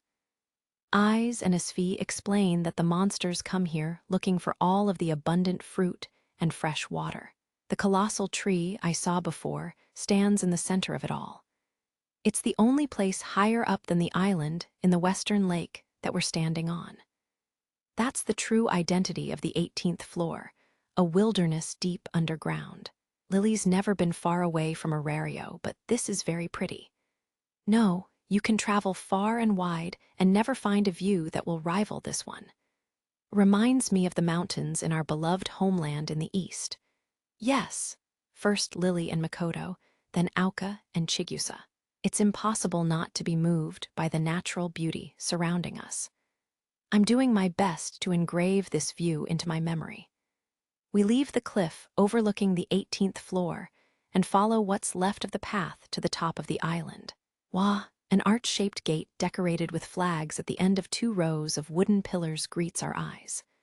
Hello, FRINDS, welcome to RIVIRA, is written in the common language of Kainei across the top of the gate. Better not let that fool you. They're just warming you up, making you feel good before coming for your wallet. That's the second time Tione has warned me to be careful here. In any case, we pass through the gate. The town is on the very top of the island, mixed in with beautiful white and blue crystals and the natural scenery. The buildings are nothing more than shacks made out of scraps of wood and large tents with signs on them. A few of them are built into large cracks in the walls of stone and tunnel entrances. The town's hotel is like that, too. Since the town is built halfway into the cliff next to a relatively flat area, many stairs are necessary to help people go from shop to shop. No matter where you go around town, the pristine lake below and the amazing backdrop of the 18th floor are always in view. The rest-stop town, surrounded by rock and crystals, Riviera. This town is run by adventurers, of course. There are no bothersome rules or regulations here, so everyone is able to do business as they please. The goddess, Lily, Welf, and I look around the town and listen to Asfi's explanation. She says that this town in the middle of the dungeon was once controlled by the guild as a frontline base of sorts. Adventurers themselves took over the place after the guild gave up trying to maintain it. The reason that this spot was chosen out of everywhere else on the 18th floor was because the lake and rocky cliffs provided protection. With the exception of the south gate, where we came in, the north gate, and the east gate overlooking the lake, the town is surrounded by a thick wall. It isn't much compared to the wall surrounding Aurario outside, but the crystal and rock structure looks plenty sturdy. Many adventurers use this town as a base camp for repeated trips below the 18th floor. Rest up, go dungeon crawling, come back, and rest up again. It's not uncommon for people to follow that cycle until they physically can't continue anymore. So do the monsters not attack this town? Of course they do. Just last month it was overrun, and they completely destroyed everything. That was a close one. We just happened to have front row seats. The Amazonian twins respond awfully casually about something that should be really scary. My mouth twitches just thinking about it. But all the adventurers here are really good at running away. They wait for a little bit after an attack, come back, and rebuild. Set up, get smashed, set up again. It happens over and over. According to them, despite this being a safe point in the dungeon, the town of Riviera is under the constant threat of monster attacks. Even though all of the residents are upper-class adventurers, the town is reduced to rubble as soon as an irregular monster shows up. But as soon as the monsters go away on their own, the adventurers come back to set up shop again. The current Riviera is the 334th reincarnation. The town's namesake comes from a great female adventurer named Riviera Santillani, who helped establish the first one. Excuse me, Mrs. Fee. There are tons of crystals all around town. Indeed, any of the crystals that are found on the 18th floor can be turned in for money at the exchange above ground. Mr. Bell, let's collect as many as we can before we leave. Lily's eyes sparkle as she smiles at me while we walk into the town's main square. We'll only block the road if we try to stay together like this. Let's break off into smaller groups and have a look around. Lord Hermes gestured all around the square as he spoke, and all of us agree with him. No one is allowed to travel alone, so we start making our own groups. All right, Belle, let's go out on the town together. You there, stay away. Goddess, what are you? The goddess growls at eyes, grabs my hand, and pulls me farther into the town. Due to the nature of the town of Riviera, almost all of the structures in town were shops. Of course, there were a few cramped hotels and a tavern here and there, but weapon and item shops dominated the streets. Every single establishment was owned and operated by adventurers. Only adventurers and a few supporters filled its streets. Being upper-class adventurers, their armor and weapons were also top-notch, as well as equipped to be used at a moment's notice. Two-handed swords, halberds, and full-plated body armor were everywhere. It was a much more extreme version of Adventurer's Way on the surface. Only monsters would stand a chance, trying to assault a town with residents who were as heavily armed as these people. Why are you here? Gee, goddess, please calm down. Ha, the more the merrier, am I right? Belle walked along a twisting path of rocks under a blue sky composed of crystals that looked like they could fall at any moment. Eyes was leading the way, followed closely by an angry Hestia, as well as Hermes and Asfi behind Bel. Everyone was taking in the sights and sounds of the prospering town. However, the landscape was so uneven that large crystals and even trees needed to be used as ladders to get from one section of the town to another. These items on display, aren't they a bit expensive? That's one of Rivera's features. Belle's eyes had been running over the price tags of weapons and items in the windows of the shops they passed, and he asked Eyes about it. The very same equipment was available on the surface, with 1 or 2 fewer digits in the price. Asfi and Hermes explained as the group entered a new street. Things like weapons, items, and food are sold at many times their original price here. It's not easy to get these things in the dungeon, so most adventurers break down and buy what they need no matter the cost. Just as Hermes said, supplies were very difficult to obtain. The business owners of Rivera knew that and took advantage of the adventurers who failed to prepare enough stock. Water is expensive in a desert, it's the same thing. No matter where anyone travels around the world, there will be places where they can get specific items much cheaper than others, and vice versa. Spend a large sum of money on an item that could save your life, or save that money for later and risk death. The adventurers who passed through Rivera were all forced to make that choice. Everything right down to magic stone lamps was extremely expensive. Lily can't believe this. 20,000 vowels for a backpack, absurd. That much for a grindstone? You've got to be kidding. Lily flung her new oversized backpack over her shoulders, fuming with rage. Welf had considered buying a grindstone at one of the weapons supply shops in town, and came down with a bad case of sticker shock. There was no one outside the shops trying to attract customers. Instead, they sat comfortably in a chair in the back of their establishments, as they blurred the line between a profitable business and outright stealing. The town's beauty could do nothing to hide the greed of its inhabitants. This is why we're camping in the woods rather than staying here overnight. The amount of money required for everyone in our expedition to stay at one of those hotels would be outrageous.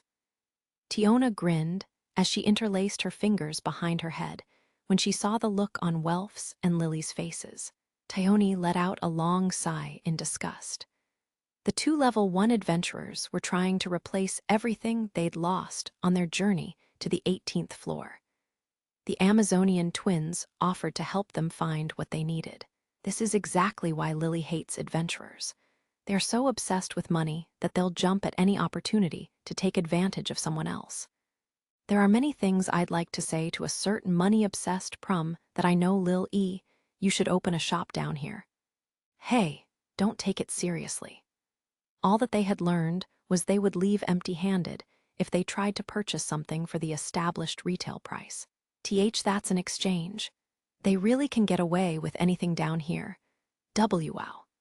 A sign decorated with drawings of a minotaur and purple stones stood out from the other shops on the street. Its purpose was to encourage people to sell their magic stones and drop items. Mikoto, Auka, and Chigusa stared in amazement at an adventurer who was trying to sell the fang of a giant monster to the exchange. The man was dissatisfied by the amount the clerk offered for the drop item he'd hauled all the way up here. Despite all the angry yelling, the clerk just shrugged his shoulders and said, "You can take it somewhere else." In the end, the adventurer agreed on a price, sold the fang, and stomped away with his fists clenched and face boiling with anger. It was a very simple system. The adventurers who ran this exchange would buy drop items and magic stones for less than half their value, and sell them to the guild for full price when they returned to the surface. Of course, the adventurers who sold the items would get upset, but they realized that there was a limit to how much they could carry. It was better to sell off their extra items here than throw them away. This also gave them the opportunity to continue crawling the dungeon for more magic stones and drop items to take to the surface. From the buyer's perspective, it was an easy way to get valuable items and profit from them. This is a scam, Captain Auka, you are correct, but please be prudent. The compensation was low, but no fights broke out over it. The owners were quite strong enough to keep the other story owners quiet, and ran the most profitable business in Riviera. One such owner noticed Mikoto, Aoka, and Chigusa. He glared at them while tapping a massive club against his shoulder. The three adventurers quickly took their leave. Buy low, sell high. It wasn't just the motto of the adventurers in the town of Riviera, it was their way of life. But Hermes, no adventurers carry large amounts of money down here. How are they supposed to buy anything with prices this high? Belle's group, just like Lily's and Makoto's, had seen the high prices. It was Hestia who asked the question that was on everyone's mind. She had found something, a small bottle of perfume. Her eyes were locked on it even as she spoke. Hermes gestured toward the man sitting at the back of the shop, who took out a piece of paper and requested a signature. Just like that, they put it in writing. The shop gets the adventurer's signature and their familia's emblem to create an IOU. They come to collect the money later. There were two payment options in Riviera: trade items for merchandise directly or by signing a payment contract. It would be cumbersome and even dangerous to carry large amounts of money into the dungeon. To get around this, a familia's emblem was used as credit. Then someone representing the shop would return to the outside and show up at that familia's home, the emblem in hand. The opposite was true with the exchange in Riviera. The shop had a representative on the surface, where an adventurer could take a receipt issued by the shop to receive their money.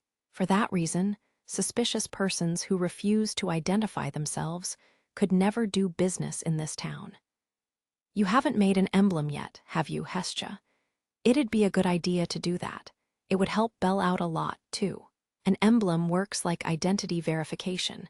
There are places in Aurario where they come in handy. Oh, an emblem. I see. Hestia folded her arms and looked up toward the ceiling. While her lack of followers was a problem, the thought of Belle having his own emblem made Hestia excited. She stole a glance at the familia emblem sewn into Asphi's battle cloth, winged traveler's hat, and sandals, and had fun envisioning the emblem she could create for him. She was lost in thought when suddenly, thump. You got a problem? Ah, sorry. Belle was quick to step in front of Hestia and apologize. He bowed a few times before looking up at the adventurer's face and saw a scar that he remembered from somewhere. Huh. He remembered where at the same time that the scarred adventurer did. You know way. That's him. Mord, that's the brat from the bar. All three were human men. The one with the scar was named Mord, and his two companions were behind him. The three of them had been present at the benevolent mistress during Belle's leveling up party. They'd incurred the wrath of Liu and the other staff members before being chased out. Belle watched in horror as Mord took on a much more frightening visage. The hell are you doing here? Mord's anger from the bar incident must have been directed at Belle, because he started to reach for the boy. However, he caught the glint of golden hair out of the corner of his eye. The Kenki was watching. His eyes flinched even while his teeth were bared in Belle's direction. He felt Eyes' empty golden gaze wash over him. Tusk, the man clicked his tongue as he backed away, his allies in tow. Hey, Belle, you're not going out and picking fights with adventurers like that, are you? No, it's not like that. So, what happened between you and them? Strangers don't get that mad at each other on sight. Trapped between Hestia's and Hermes' questions, Belle forced a shaky smile and explained what happened. Oh, said Hermes, his ears perking up in the middle of Belle's story. So those children consider Belle an enemy.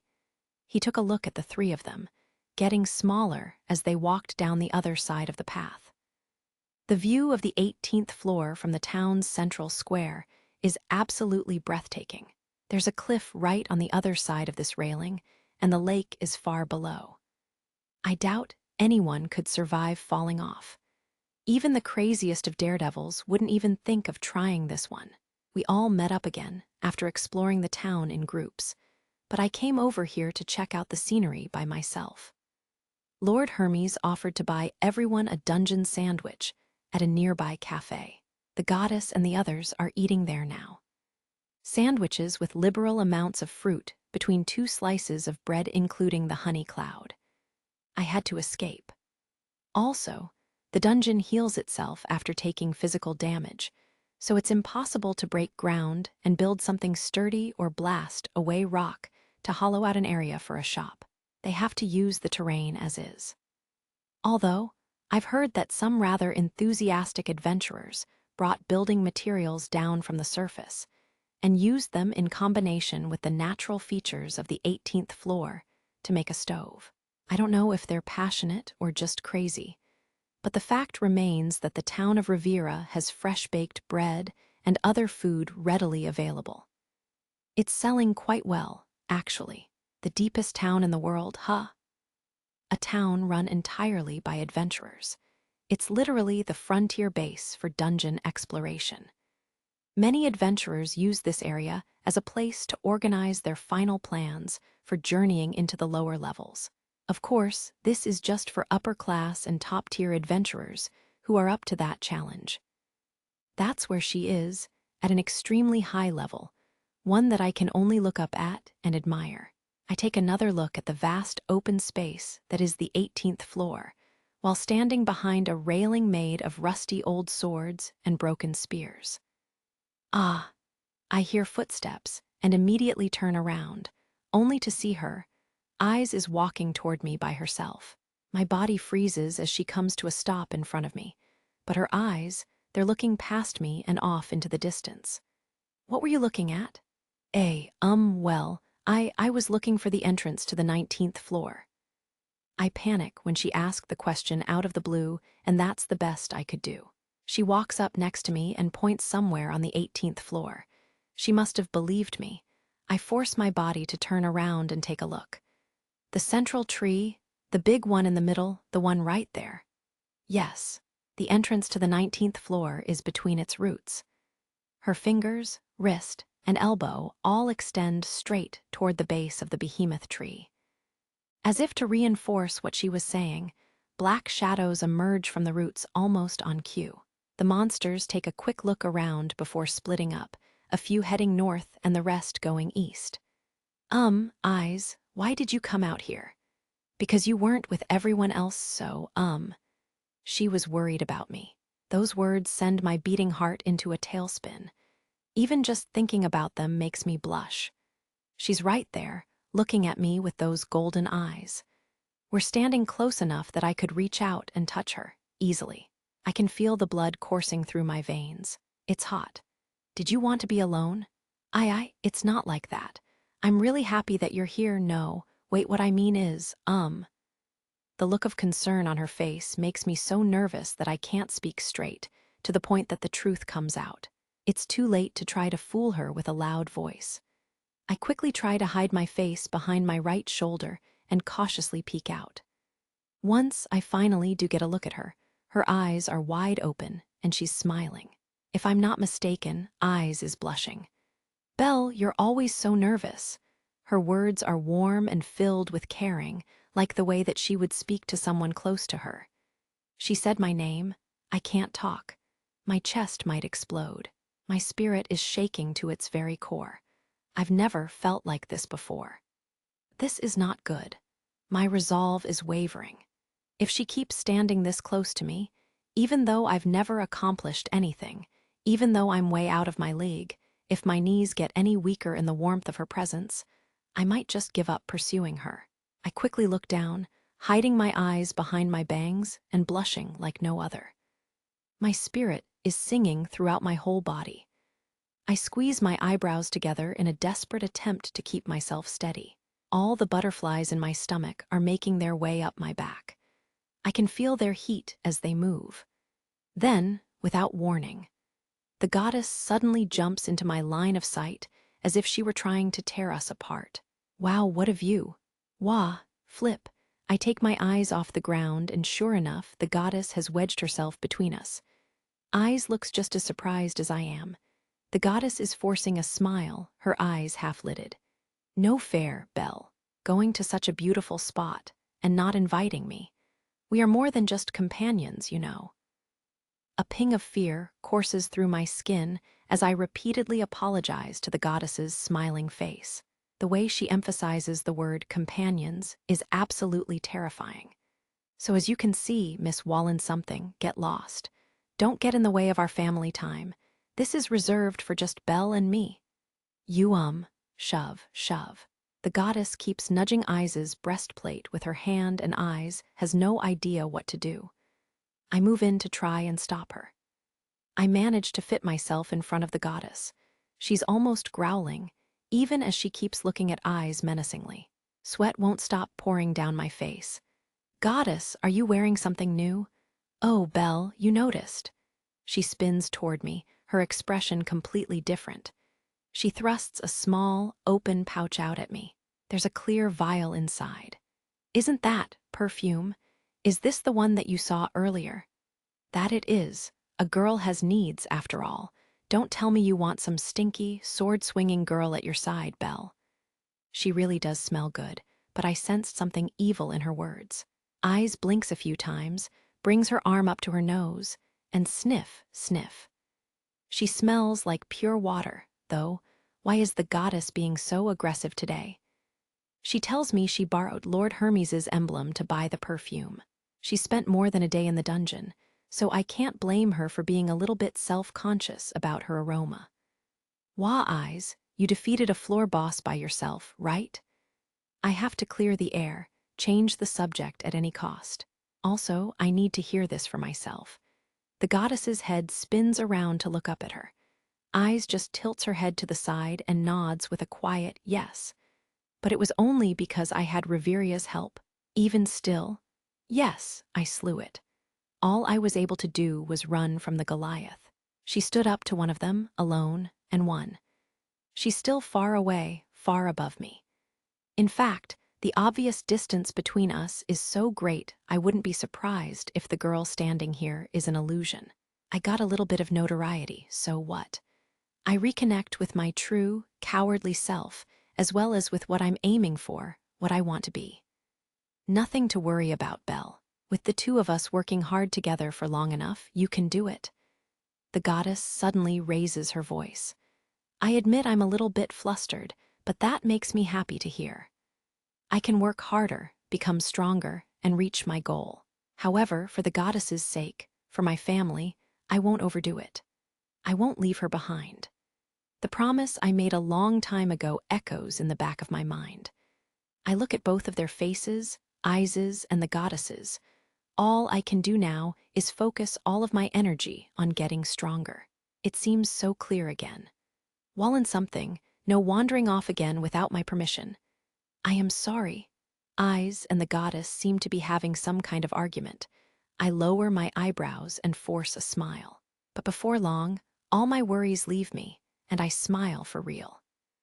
Afternoon began on the 18th floor the moment Belle and the others returned to Loki Familia's forest camp. The light that came from the white and blue crystals covering the ceiling had noticeably intensified in the span of a few minutes. Monsters roaming the northern area of the floor howled, as if celebrating the dungeon's gift. Hey, let's all go take a bath.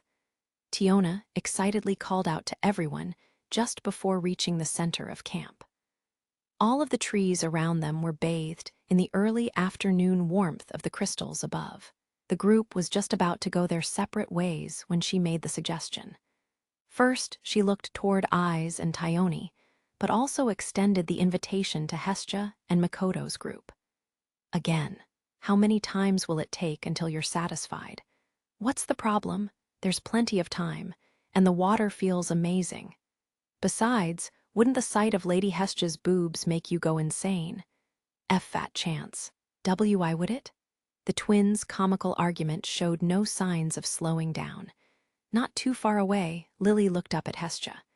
What should we do, Lady Hestia? Well, of course, I would like to wash up a bit. Hestia looked down at her dirty clothes and less than clean skin. Of course, her journey to the 18th floor made her sweat more than she'd like to admit. And she'd fallen to the ground so much since she'd arrived here that her normally white clothes were now a few shades darker. Even if washing them was a lost cause, she at least wanted her body to feel clean.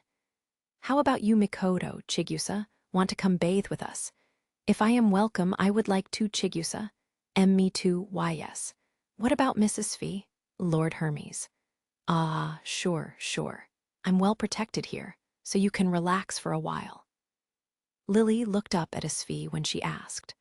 Hermes didn't even look around when his follower asked him for permission, instead just waving his hand as though he didn't care one way or the other. "Well then, I shall join you," said Svi as she pushed the bridge of her silver glasses higher up her nose. "Eyes, too. Let's go." "Sure. Invite Lean and the others, too. We'll take turns as lookouts." Tiona embraced Eyes from behind, smiling brightly. The blonde girl nodded, and the rest of the women started to move out of the camp. Tione went around the camp to invite a few more female members of their battle party to come with them. Being naked and defenseless in a forest where monsters lurked was a very scary idea. Tiona led the group out of camp and into the forest, all of the men staying behind. "Ta-da, here we are." "Whoa." Hestia, Lily, Mikoto, and Chigusa responded in unison. The first thing they saw when they came into a clearing was a waterfall standing 10 meters tall. The water came down with enough force to release a fine mist, cooling the air around them. Their skin was covered in small beads of moisture, in no time flat. Tiona had taken them to an isolated lagoon at the base of the waterfall. It was completely encased by a wall of trees and crystals. The canopy of a large tree covered the lagoon from above. The azure color of the water's surface sparkled in the afternoon light, reflections dancing on the trees surrounding them. They had found a hidden jewel within the forest. "Isn't this great? Found it myself the other day." "Agreed, this is a very beautiful spot. Lily has a question, if you don't mind, Miss Tione. Where is this water coming from?" "It's different from glacier runoff or melted snow. There's a special crystal even deeper in the forest that constantly produces pure water. It's much cleaner than the water outside. You can drink it, no problem."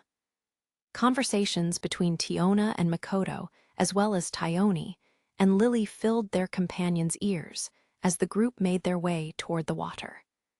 There was no shyness or hesitation among them at this point. They shed armor and clothing while talking as if around the dinner table. Tione's full, luscious breasts and Tiona's sleek, slender body emerged. Mikoto and Svi pulled off their clothing and set it neatly on the ground beside them. Chigusa, blushing from head to toe, was the last to start disrobing. As for Eyes, after a series of clicks to detach her armor, she gently grabbed her underclothing. There was a certain pair of eyes on her. Hestia watched closely as Eyes exposed her curvy, yet well-defined feminine form. A moment later, the goddess practically threw her garments to the ground. "Heh, looks like I win. Are we competing, Lady Hestia?" The short goddess puffed out her chest, looking around triumphantly. Eyes' undergarments hung loosely in her grip as she looked down at the extremely confident deity with confusion. Lily was about to remove her panties when she, too, turned to look at the young goddess with tired eyes. Guess what? These hairbands were a gift from Bel, a present to show his affection. "Lady Hestia, would you mind sharing more of that story?" Lily drifted closer as Hestia removed the hairbands and held them out for everyone to see. Even Eyes perked up a bit to get a better view. All of the girls gathered around, talking excitedly as they took their first steps into the lagoon. Their lookouts stood at the edge of the clearing, ready to protect their friends from anything that came too close. Now should be good. Lord Hermes nods to himself as he whispers those words. "Huh. Belle, would you join me for a moment?" We were just kind of hanging out around the camp, but Lord Hermes came up to me with a serious look on his face. He keeps his voice low, as if he's trying not to be overheard. "I've been waiting for this chance. No, it wouldn't be an exaggeration to say that this chance is the reason I'm here, a chance to be alone with you." He's been waiting for a chance to talk to me. He must have something very important to talk about. At least that's what I'm getting from how he's acting. He's turned off all of his charms, his orange eyes looking straight ahead without blinking. I've never seen Lord Hermes like this. I gulp down the air in my throat. I can see Welf and Auka off on their own in different areas of the camp. They haven't noticed us. Feeling a little uneasy, I slowly nod. "Join me," Lord Hermes says as he starts to move. No one moves to stop us as we leave the camp and enter the forest. Lord Hermes, where are we going?" I had followed him quietly for a while, but he's not slowing down. All I can do is direct a question at the back of his head. We're pretty deep into the forest now. There's no one anywhere near here, so it should be safe for us to talk about anything. "This already looks good," says Lord Hermes as he stops in front of a tree. Its trunk and branches look very strong and sturdy. Lord Hermes suddenly starts climbing it. It looks like he's done this a few times, to say the least. He uses his long arms and legs to work his way up the trunk. "Now, Belle, get up here." I zoned out there for a second, but quickly respond to his call and follow him. Two people climbing a tree in the middle of nowhere. I'm sure this is a very bizarre scene. "Excuse me, Lord Hermes?" "Just as I thought. Have a look, Belle. These branches are strong enough to walk on." Just when I thought he was going to tell me what we're doing here, he grins at me with twinkling eyes. I take a look from this high spot in the tree canopy, and sure enough there is a small network of sturdy tree branches that form a hidden path. I'm completely clueless as to why he pointed that out to me, but suddenly he laughs with a ho-ho and steps out onto the first branch. "Lord Hermes, didn't you want to talk to me about something?" "Talk? I never said anything about talking, my boy." "Wah," I start to say, but Lord Hermes pushes aside some leaves and steps onto the branch of another tree. We move through the canopy, the light shifting above us, filtering through the leaves as the branches shift under our weight. This is worse than the tree bridge to Riviera. Keeping my balance takes every ounce of concentration. Why are we up here? My frustration gets the better of me as I try to keep up with him. He comes to a sudden stop and looks back at me. Hermes gives me a very manly grin, then jerks his chin in a certain direction to draw my attention. "Dosh, I can hear a waterfall. We've come this far. You should have figured it out by now. We're peeping." I freeze as my eyes fly open. Lord Hermes takes on an air of providence with his next words. "All those girls down there are taking a bath, you know. It's practically our duty to have a look, don't you think?" "No, I don't. No need to shy away, Belle. Seriously, I bet Hestia scrubs your back in the shower every night already." "That has never happened." What is this god saying? Ah ha ha ha ha ha. He's laughing at me. I don't think he believes me either. My face pulses with heat as Lord Hermes turns his back to me and quietly sneaks forward, almost floating down the path of branches. He must know exactly where he's going because he's not hesitating at all. I've heard of people being desperate, but this is insane. The sound of rushing water is on the other side of the wall of leaves by the time I catch up to him. "This is wrong. Let's turn back, Lord Hermes. We shouldn't be here. Belle, top-class adventurers will hear us if we make too much noise." He cups his hand over my mouth and points down. My eyes follow straight to a group of heavily armed female adventurers. They must be keeping an eye on the forest. I back away from his hand and look up at him. His smile is absolutely radiant. I've never seen a perverted smile look so appealing. It could be because of the sound of the waterfall or how wide these leaves are, but it seems that Eyes and the others, including the lookouts, haven't noticed us yet. Lord Hermes, this is bad. They'll tear us to pieces." "This is pitiful, Belle. Peeping is a man's due. Just think of it as you and I are sharing a particularly delicious bottle of wine. Didn't your grandfather teach you anything?" The two of us advance slowly down the branch, whispering to each other, when suddenly a shiver goes down my spine. Peeping is a man's due. I feel like something is waking up inside me. Something from a long time ago, something from when I was a kid. What was it Gramps was trying to teach me back then? My surroundings suddenly don't matter as my memory kicks into high gear. Everything comes out at once, like mist from a black jar, especially when I hear I's innocent voice coming from below. But I use every fiber of my being to seal that black jar shut. Let me out. The words seem to come from behind the seal in my head. If I'd hesitated for a moment, I'm sure I would have been overpowered by the wicked urge held within. But my reasoning in the now wins the day. I reach out and put my hand on the shoulder next to me. Let's go back, Lord Hermes. I lean forward as if to stand up and start to pull him away from the waterfall. If you move too much, just then. Crack. The branch beneath us screams out in pain. It starts moving up and down. The large branch that has been supporting our weight breaks at its base next to the tree. Lord Hermes manages to shift his weight to an adjoining branch, but I'm off balance and on 2 feet. Whoop, I fall straight into the open air. Dah! With nothing to stop me, I fall face first into the body of water below. Splash! The water explodes around me as I make impact. Blug, glub, glub, glub. Luckily, I fell into a relatively deep part. I frantically kick my arms and legs to get back to the surface. My face erupts out of the water, and I take many deep breaths. Water's in my lungs, making me panic. I pick a direction and flail my arms and legs in a desperate attempt to reach land. Finally, my feet touch the bottom, then my hands. Caw, caw. After a fit of rough coughing, I finally catch my breath. Argonaut? My body shivers at the sound of the voice coming from just above my head. I stare at my reflection in the light blue water for a moment before slowly, very slowly lifting my eyes. What did you want to take a bath too? Such a calm face. You're quite good, aren't you? You W.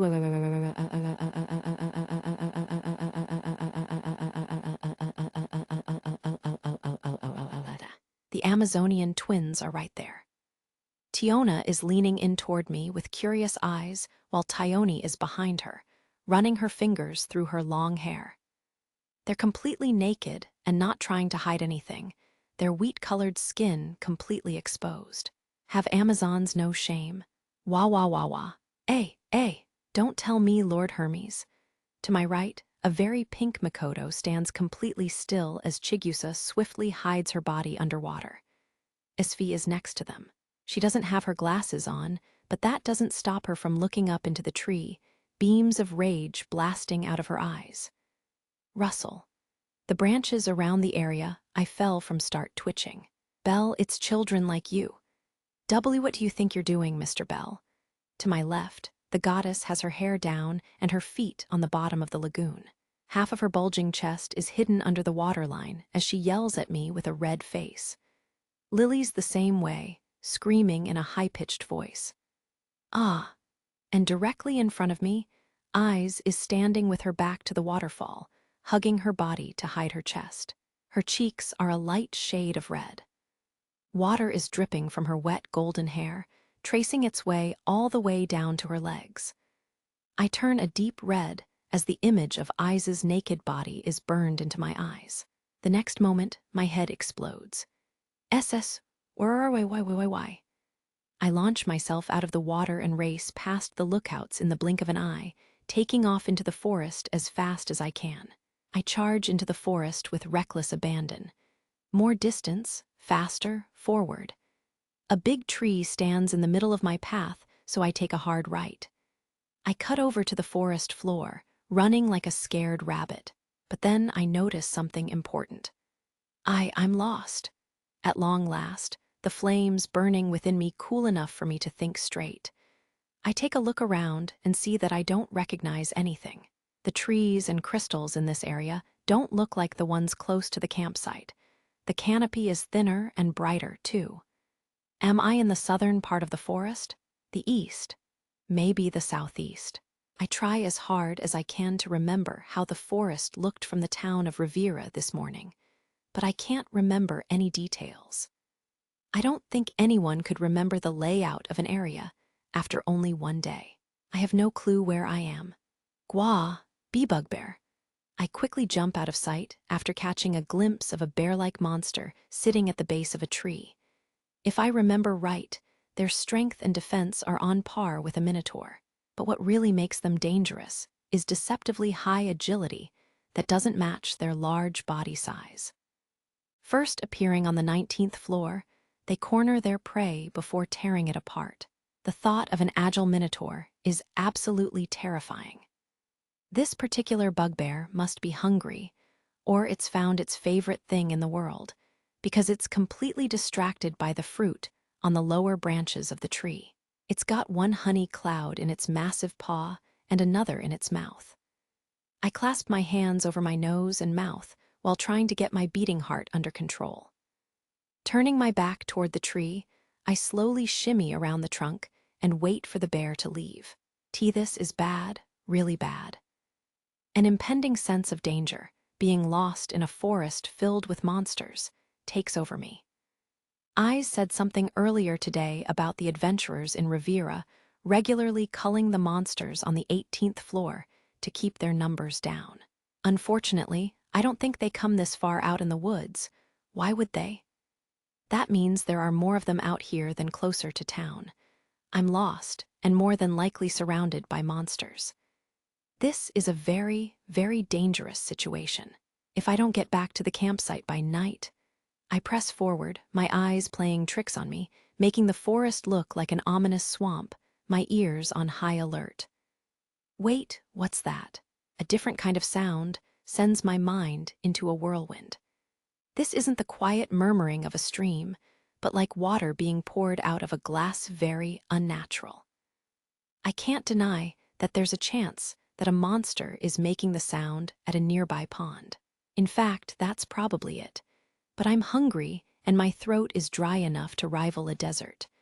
I decide it's worth the risk and walk toward the sound of the water. A pile of logs greets my eyes as I turn a corner. They're blocking the area between two trees on the ground, but I can climb up and over them. Keeping an eye on my footing to avoid the clumps of moss, I work my way to the top and through the opening toward the source of the noise. Caw, caw. Two bird monsters fly off in the distance. The foliage around me becomes thicker, the path darker. But before long, everything around me starts taking on a light blue hue. The trees stand like vertical columns, crystals shining beneath my feet as if guiding me forward. The forest opens to reveal a small pond. All words leave me as soon as I lay eyes on the middle of the body of water. There is a fairy. She doesn't have a thread of clothing, only milky white skin, her slender back to me as she washes her body. She cups her hands together and carefully lifts the water above her head before letting it run through her hair. This looks like a page out of a fairy tale, no joke. A bathing fairy. A chance encounter deep in the woods with a beautiful water spirit. This is no different. She's frozen the flow of time, but for some reason I can make that connection. Blip, blip. The water makes soft splashing sounds as the fairy moves. She has a slender but muscular frame and long, pointed ears. I stand with my hand resting on the tree beside me, dumbstruck as I take in the view. My brain doesn't have the ability to produce any kind of emotion when faced with this kind of beauty. But wait, in those fairy tales, right about now, the person who sees the fairy taking a bath suddenly gets hit with an arrow. Who's there? Light flashes. A sharp voice and a white blade were thrown at me at the same time. A dagger buries itself in the tree next to my face, above my hand. Sheeing, my ears finally register the sound of the blade piercing tree bark. Gulp. I swallow the air in my throat. The elf's sky-blue eyes lock onto me. Layu's eyes. She has her left arm wrapped around her chest, hiding it from view. Her right hand, the one that threw the dagger, is still extended as she glares straight through me. Her eyebrows sink the moment that she realizes it was me who was peeping on her. Mr. Cranel? SSURR, why? All of my muscles snap to life at the sound of my name. I jump back and away before landing on all fours and executing Take Mikazuchi Familia's trademark face-down bow. I slam my face into the ground, trying to apologize. What am I doing? What am I doing? I've made the same mistake again. That's twice in a row. I scream at myself over and over. Lord Hermes must never know. My ears burn red as I clamp my eyes shut. Ha! I hear her breathe out. My shoulders shudder in fear as I wait for her next words. Please turn your back. Why, yes, ma'am. I keep my head down, rotating on my knees. The edge of the pond leaves my line of sight. Tree roots take their place. At that point, I raise my upper body and sit as still as stone. I can hear the sound of cloth behind me as rivers of sweat run down my face. My cheeks blush. She's putting on clothes. You may turn around. Slowly, carefully, I shift my knees around. Layu's wearing the same battle cloth that I saw her in yesterday, hip-hugging short pants and long boots. She's wearing that cape over her shirt, but the hood is down. The beautiful elf and I make eye contact. First, I would like to hear your explanation. Why, yes. Well, you see, it's like this. Layu walks right up to me and I stand while stuttering, trying to tell her what happened. But the truth is too embarrassing. What am I supposed to say? That I was discovered watching the other girls bathe and then came here. I have to think of something else now. Her sky-blue eyes are looking right through me. She'd spot a lie instantly, and that would make her even more furious. My jaw flexes open and closed a few times before the words start to come out. She listens quietly as I confess to every moral outrage I've committed in the past hour. I thrust my head down below my waist as soon as I've told her everything there was to tell. I understand your situation, Mr. Cranel. Allow me to guide you back to Loki Familia's campground after this. Why you'll forgive me? There is no need for forgiveness, for you are not at fault. A grudge against you would be misplaced. How do you know I'm not lying? Mr. Cranel, modesty may be a virtue, but please stop regarding yourself as inferior. It's a bad habit. I apologized to her once again. Layu sounded a little angry there. Looking down on my abilities, so she's angry at me for the way I think about myself. Layu walks toward a different tree, leaving me standing there for a moment. She must have stashed her wooden sword and other weapons there before getting into the spring.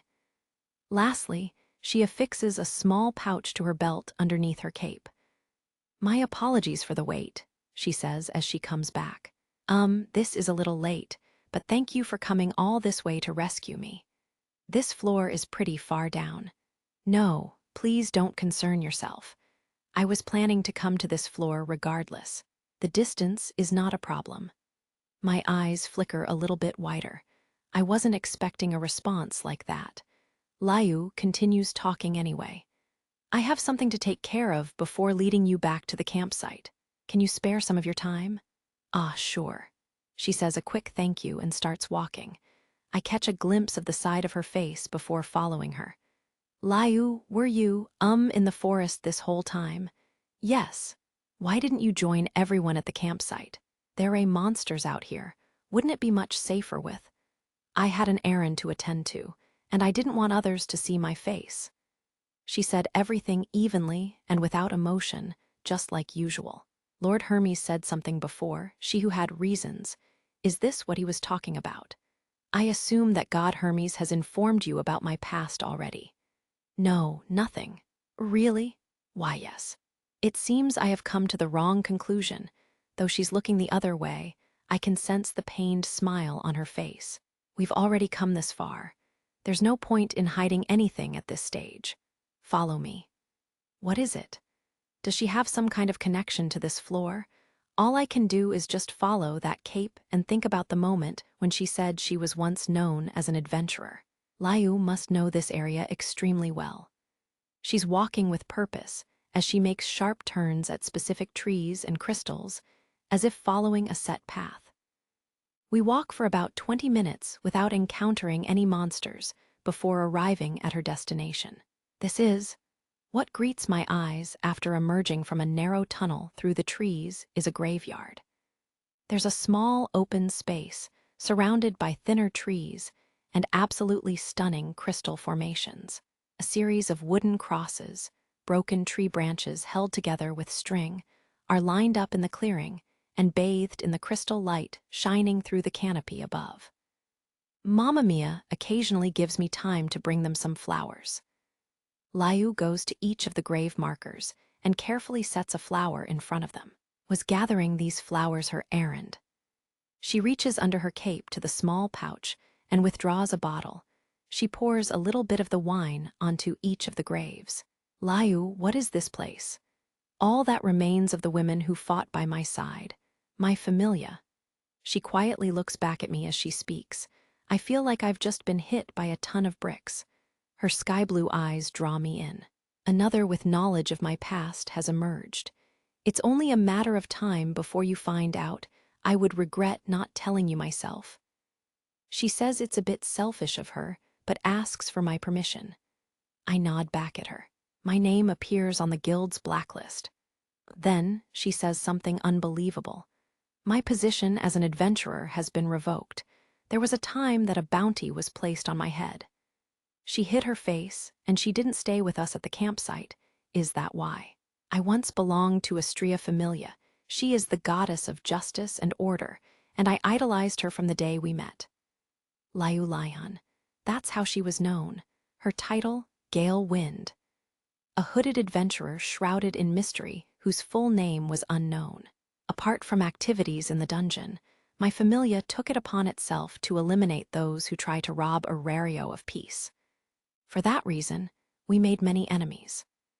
She says that as recently as 5 years ago, Aurario was inundated with an evil that threatened the city. Swearing upon Astrea's crest, a winged sword of justice, Layu and her allies fought to purge the city of that cancerous presence and protect those vulnerable to it. Until, one day, a familia that had taken up arms against us set a trap in the dungeon. I was the only one to escape alive, unable to retrieve their bodies. I collected what articles I could and buried them here. So that's what these graves are? Yes, these women were fond of this location. She tells me that they would always casually joke, saying if they died, they wanted to be buried here. I can't imagine what images must be running through her head. She looks toward the ground, her lower lip quivering. I went to Astrea as the sole survivor and told her everything. Then I pleaded with her to leave Aurario by herself. I begged her for days, and at long last she obliged. Why you helped your goddess escape? No, not that. Layu's voice snaps, saying her reasoning was much more selfish as her fists clench. I didn't want her to see the passionate, violent creature I was becoming. She says that she didn't know how to control the emotions that were overtaking her at that time. I had to avenge those who had fought beside me. I set my sights on the familia that ended their lives and swore to take revenge alone. Alone? Attacks under the cover of darkness, ambushes, traps. She used all manner of sneak attacks to eliminate them one by one until that familia was wiped out. A large and influential group in Aurario was torn out by the roots and utterly eliminated at the hands of a single elf. My actions had nothing to do with justice. Filled with a lust for revenge, I tracked down each member and erased them, along with anyone connected to them. Even the slightest suspicion was enough. That's what landed her on the guild's blacklist. In her quest for vengeance, she earned the hatred of not only adventurers, but merchants, smiths, and townspeople. They were the ones who issued the bounty. The reward for her capture kept growing and growing. The guild had no choice but to punish her despite the surrounding circumstances, especially considering she had bared her fangs at groups connected to the offender. After all, they sold the items and weapons used to kill her family. With the goddess Astrea outside the city walls, her status remained intact as the gale wind covered Aurario in a storm of fury. So, what happened after that? I collapsed, with all targets eliminated, with no one left, alone in a back alley. She must have accepted death the moment she swore revenge. Her quest complete, her goddess gone and friends dead, there was nothing left for her in this world. Covered in blood and dirt on the side of the road, it was a fitting end for someone who had committed atrocities such as I. However, are you okay? A warm hand had reached out to take hers. Sir found Liu in that back alley and saved her. She listened to her story, everything Liu had done, over and over, and managed to bring her back from the brink. After rescuing me, Sir convinced Mamma Mia to employ me as a waitress at the benevolent mistress. I also keep my hair dyed. Since she'd always worn a hood and gone by the name Lion during her time as an adventurer, the chances of her being discovered were very low as long as she changed the color of her hair. In a soft tone, Liu goes on to explain how she became her current self. I apologize for soiling your ears. WH what? In short, the elf you see before you is a shameless, violent criminal. I have betrayed your trust, Mr. Cranel. She looks at me with the same calm expression, even though she's confessing all of her crimes to me. I clear my throat. I don't know how to respond, so I just say the first thing that comes to my mind. Liu, please stop regarding yourself as inferior. I'll get mad at you. Her sky-blue eyes open a little wider. She stands still for a moment before finally saying, "That was very clever." Only very slightly, but her lips soften. She isn't smiling by any means, but her eyes don't look as piercing as they normally do. All I did was repeat her own words back to her, just stole the line, but her reaction makes me feel good. Why wouldn't it? Her usual ice-cold expression just warmed up a little. A tranquil mood overtakes us in the middle of the graveyard, surrounded by green leaves and crystal light. Can I ask, what is it? Can I ask why you came to Arario? This is my best chance. My best chance to find out why Liu came to the place where people go to follow their dreams. I want to know why she and I met in the first place. She opens her mouth very slightly before looking up toward the ceiling. Then Liu squints her eyes to protect them from the beams of light penetrating the canopy above. We elves are a race known for our good looks. Her eyes barely open. She wanders around the grassy dungeon floor. At long last, Liu continues her story. Myself and others have been praised for our beauty. However, is that really true? Extremely proud and revolted by anything unclean, we do not allow others to easily touch our skin. There are some who believe other races to be dirty on the surface as well as within, and refuse to interact with them, isolating themselves in their home forests. At the very least, most of the elves from my home forest believed as such. However, she continues, only recognizing their own beauty while looking down at everything else as if it were nothing more than trash, a thought came to me. Liu once again looks up to the light. That the beautiful, magnificent elves were actually the most revolting. Knowing the value that elves place on interpersonal relationships, I bet she was the only one who felt that way. Among all those elves, so full of pride, she was the only one to question their logic. As soon as that idea took hold, it was impossible to remove. I became embarrassed of my own motherland, so I left and eventually arrived in Arario. By accident? Not exactly. I heard many travelers say that Arario was home to gods, humans, and other fairies, a place full of life where people gather. I thought that if I were there, I might be able to find something. No, that's not it. She looks into the palms of her hands as if she's remembering her first days in the city. I wanted companions worthy of my respect who felt I was worthy of theirs. It was the one thing that she didn't have growing up in elvish culture with elvish customs. People who placed no value on race or looks, but on content of character. Friends who would laugh alongside her. I came to the city with high hopes, but they were quickly dashed. I didn't expose my skin to anyone but other elves. My face always covered by a hood, I slapped away any hands that reached out. Elvish culture was too deeply ingrained. Liu couldn't turn over a new leaf. In this new place, she was constantly stared at because of her beauty, and she couldn't take it. Elves don't allow someone they don't trust to touch their skin. She couldn't fix that, and other elvish teachings that had been drilled into her head since childhood. It must have tormented her. What a jest.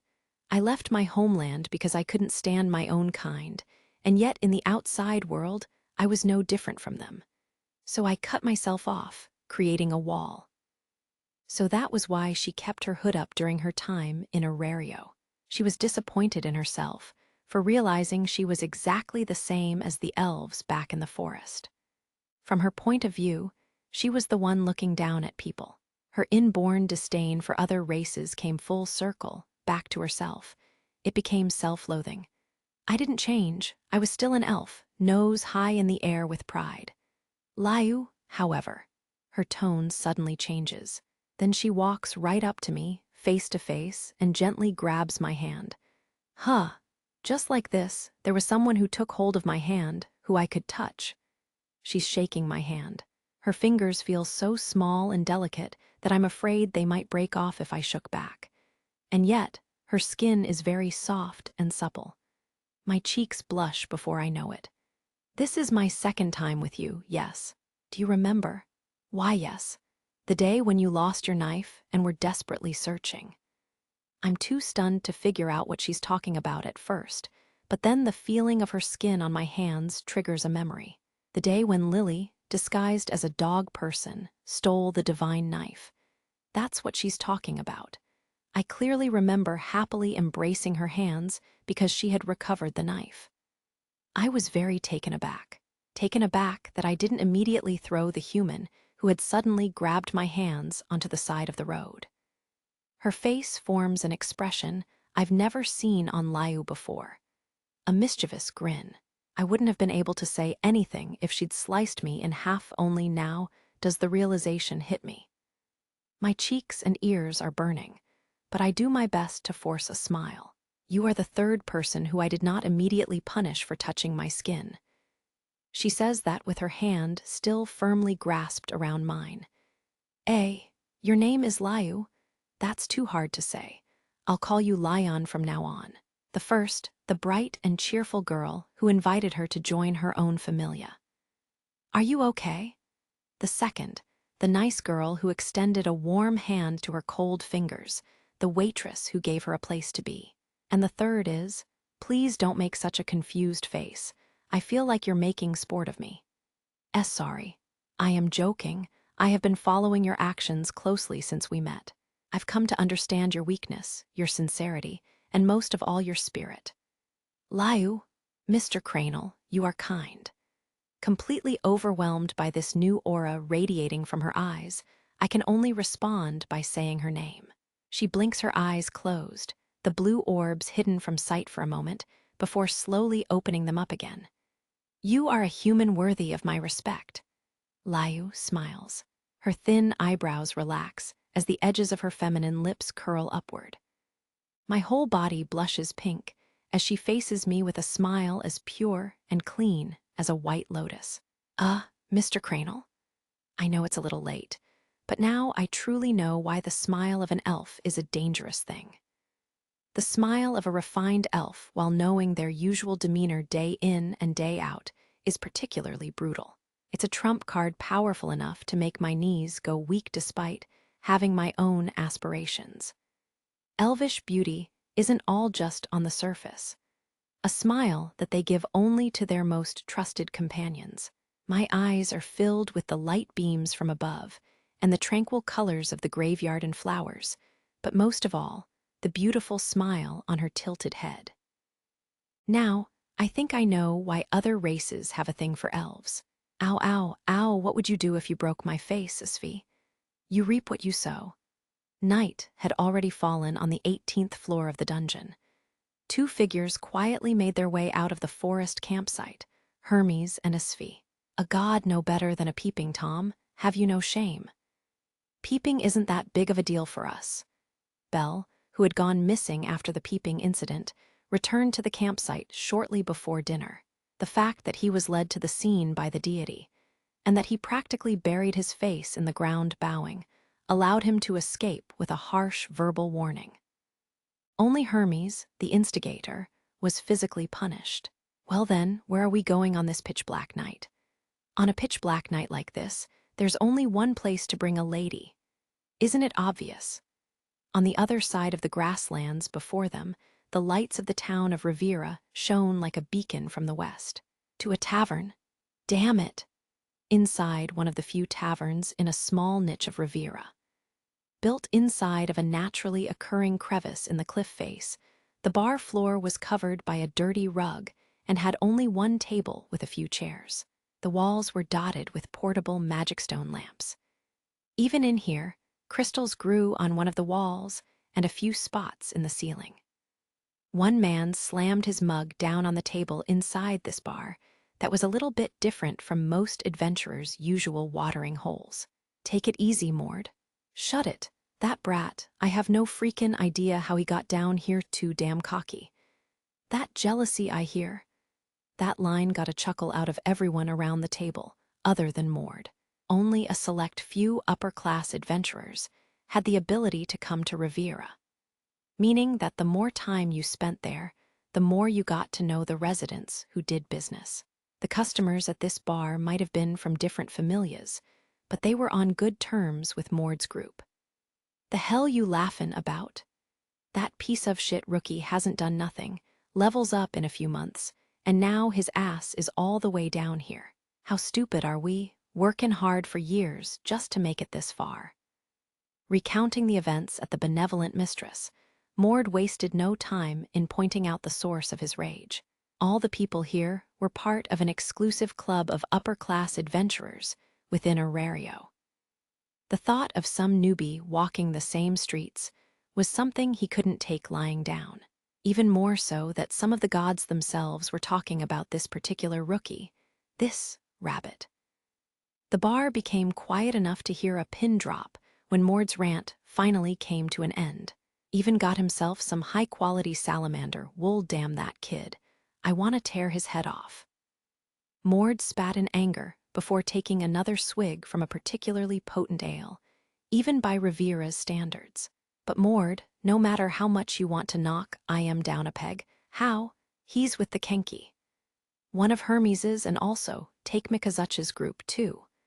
Mord's companions sat on either side of him, trying to make him see reason. The guy wouldn't be here without them. Don't you think the little rookie realizes that?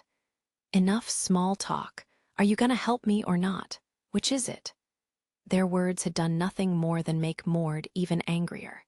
The adventurers sitting around the table froze in place. The fury emanating from the man's eyes wouldn't let them move. They knew that at any moment Mord could draw out any of the weapons hanging from his waist if the thought crossed his mind. If we could get him alone, lure that punk-ass brat away from the others. Bell had stood out too much. He'd come too far into the middle levels too quickly after leveling up, quickly enough to draw the attention and outrage of other upper-class adventurers. Oh, you boys are really living it up in here." Twitch. Every set of eyes in the bar fell on the entrance. They saw Hermes, walking in like he owned the place, followed quietly by a Sphi. "What business do you have, Mr. Deity? If you're looking for a drink, it'd be better to go back up top." "Haha, I just heard some sneaky plans in the works and couldn't help myself." Step. One of the adventurers put himself firmly between the god and the exit. He knew their plan. Hermes had been with Bell and would no doubt warn him. The god couldn't be allowed to escape. Things like this happen all the time these days, Asfi lamented as she hid herself in Hermes's shadow. "So, what's it to you? You gonna try and stop us by yourself? What gave you that idea?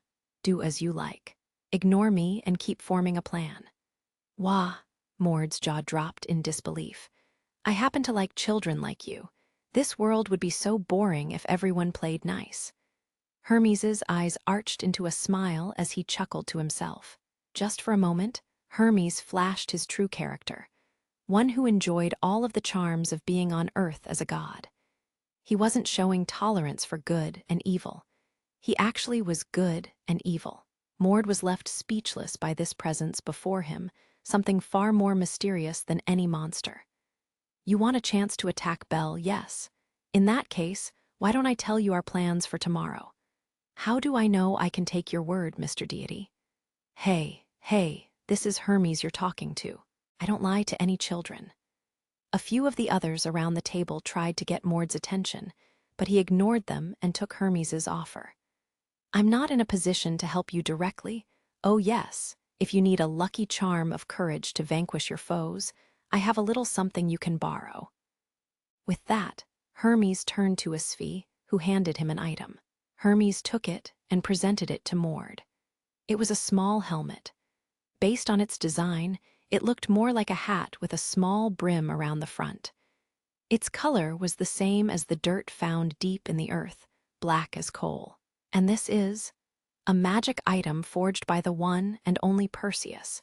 It'd be easier to show you what it can do. Mord's words left him as he watched others put on the helmet. He couldn't believe his eyes. A magic item created by one of the most celebrated item makers in Arario. Perseus's items were said to grant the user magic and skills through the power of Enigma. "Seriously, I can use this." Mord's voice shook as Hermes nodded with a yeah. However, on one condition. Mord took the item in one hand and held it to his chest, his eyes gleaming. "Entertain me. Give me a show I won't soon forget." Chapter 5. The OUTLAWS Party Bell Cranal Level 2 Strength, G267. F365 Defense. H144, G271 Utility. G288, F349 Agility. F375. E469 Magic. H189, G270 Luck. I Magic, Firebolt, Swift Strike Magic, Skill, Argonaut, charges automatically with an active action. Hestia informed Bell of his new status inside their tent. This is your first big jump in a while." "Why, yes it is." There were no pencils or paper for her to write down his status in Koine. But just as Hestia had said, Bell's basic abilities hadn't improved by this margin since he'd leveled up. Apparently traveling from the 13th floor to the 18th floor and narrowly escaping, a floor boss gave him enough Excelia to receive a big boost. "Your abilities did go up, but you got quite a bit of high-quality Excelia, too." "Huh. You've done something great. It means you're one step closer to leveling up again." Hestia giggled at the stunned look on Bell's face. Overcoming countless brushes with death on the journey to the 18th floor must have been what did it. Accomplishing something great, overcoming an extraordinary obstacle. These things were required to level up and couldn't be done by continuously defeating low-level monsters. Bell mulled over these thoughts in his mind as he re-equipped his armor. "Loki's children are busy getting ready. We should get out of their tent as soon as possible." "I think so, too." Today was the day that Loki Familia would leave the 18th floor. The antidotes had arrived late last night from the surface, so they were finally able to leave as a group. The sounds of Loki Familia's adventurers disassembling the campsite rang out from all around their tent. Bell gave a quick wave to Hestia, who was still cleaning up the equipment she needed for updating his status, and stepped outside. "Why the hell is Rabbit Boy here?" "No one told me a damn thing. Because we knew you'd react like this, Bete. Now come on, let's get going." "Hey, hands off, idiot Amazon." Bell walked through the area surrounded by people busily folding tents and toward the spot where Loki Familia's leaders were gathered just outside of camp. AIs. He noticed a girl with long golden hair standing apart from the others and called out to her. The girl who turned around was fully equipped for battle, breastplate snug over her chest, and saber hanging at her side. "Are you leaving already?" "Yes, I was asked to join the forward party." Due to the large amount of party members needed for an expedition, these groups were required to travel in smaller parties starting on the 17th floor to avoid blocking the passageways. Loki Familia had been split in two. Eyes, along with Tiona and the others, was assigned to the first group.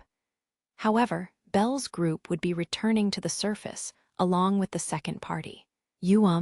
Of course, this meant that Eyes would be part of the battle to slay the Goliath lurking just upstairs. Bell felt ashamed that he could only wait for them to carve a safe passageway for him. It reminded him just how much further he had to go to catch up to her. He knew just how useless these words were, but he went ahead and said them anyway. "Please be careful. You, too, be careful." Iza's normally expressionless mouth curled a bit as she responded. "See you again," she said softly. She joined her companions as they set off toward the tunnel opening that led to the 17th floor. Belle stood there and watched her leave until every single member of the forward party had disappeared into the tunnel. "Mr. Bell, shouldn't we be getting ready?" "Ah, yes." He heard Lily call out to him from behind and quickly turned to face her. They made their way to the center of the diminishing campsite, checked to make sure their bags were completely stocked, and took a look at their weapons. "Yo, Belle, pass those over here." "Sure. Thanks, Welf." Bell took his 2 knives out of their sheaths and handed them to the red-haired boy, who quickly ran them across a grinding stone. Bell watched as the Hestia knife and Ushiwakamaru shone brighter and brighter with each passing moment, their cutting edges revived.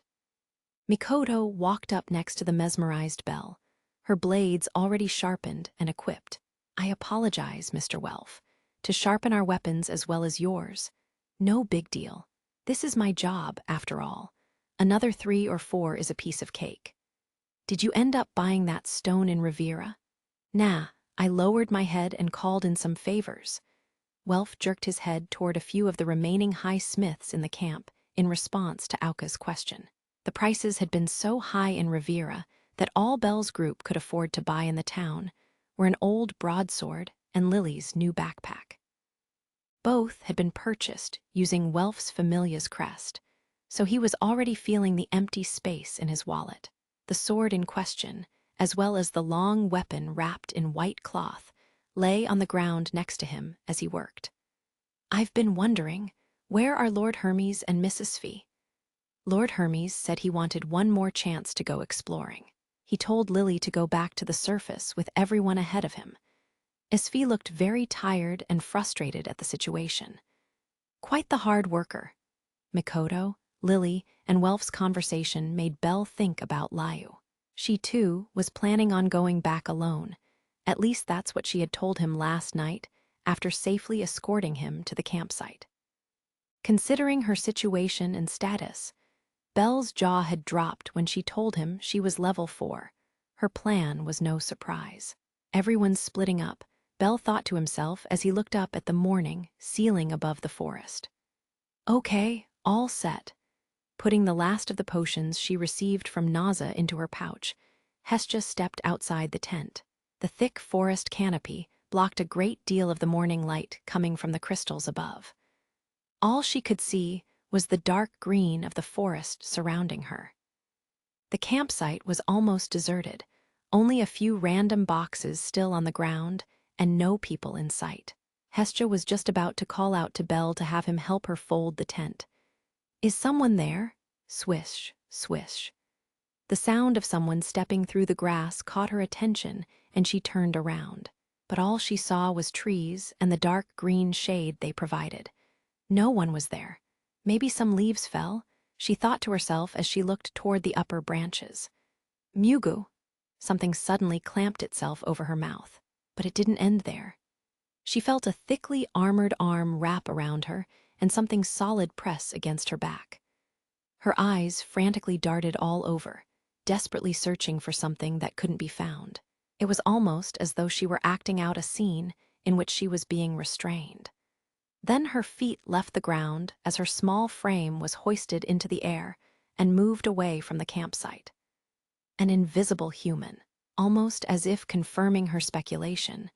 A strange object that looked like a fistful of paper appeared out of nowhere beneath her, hit the ground, and rolled to a stop.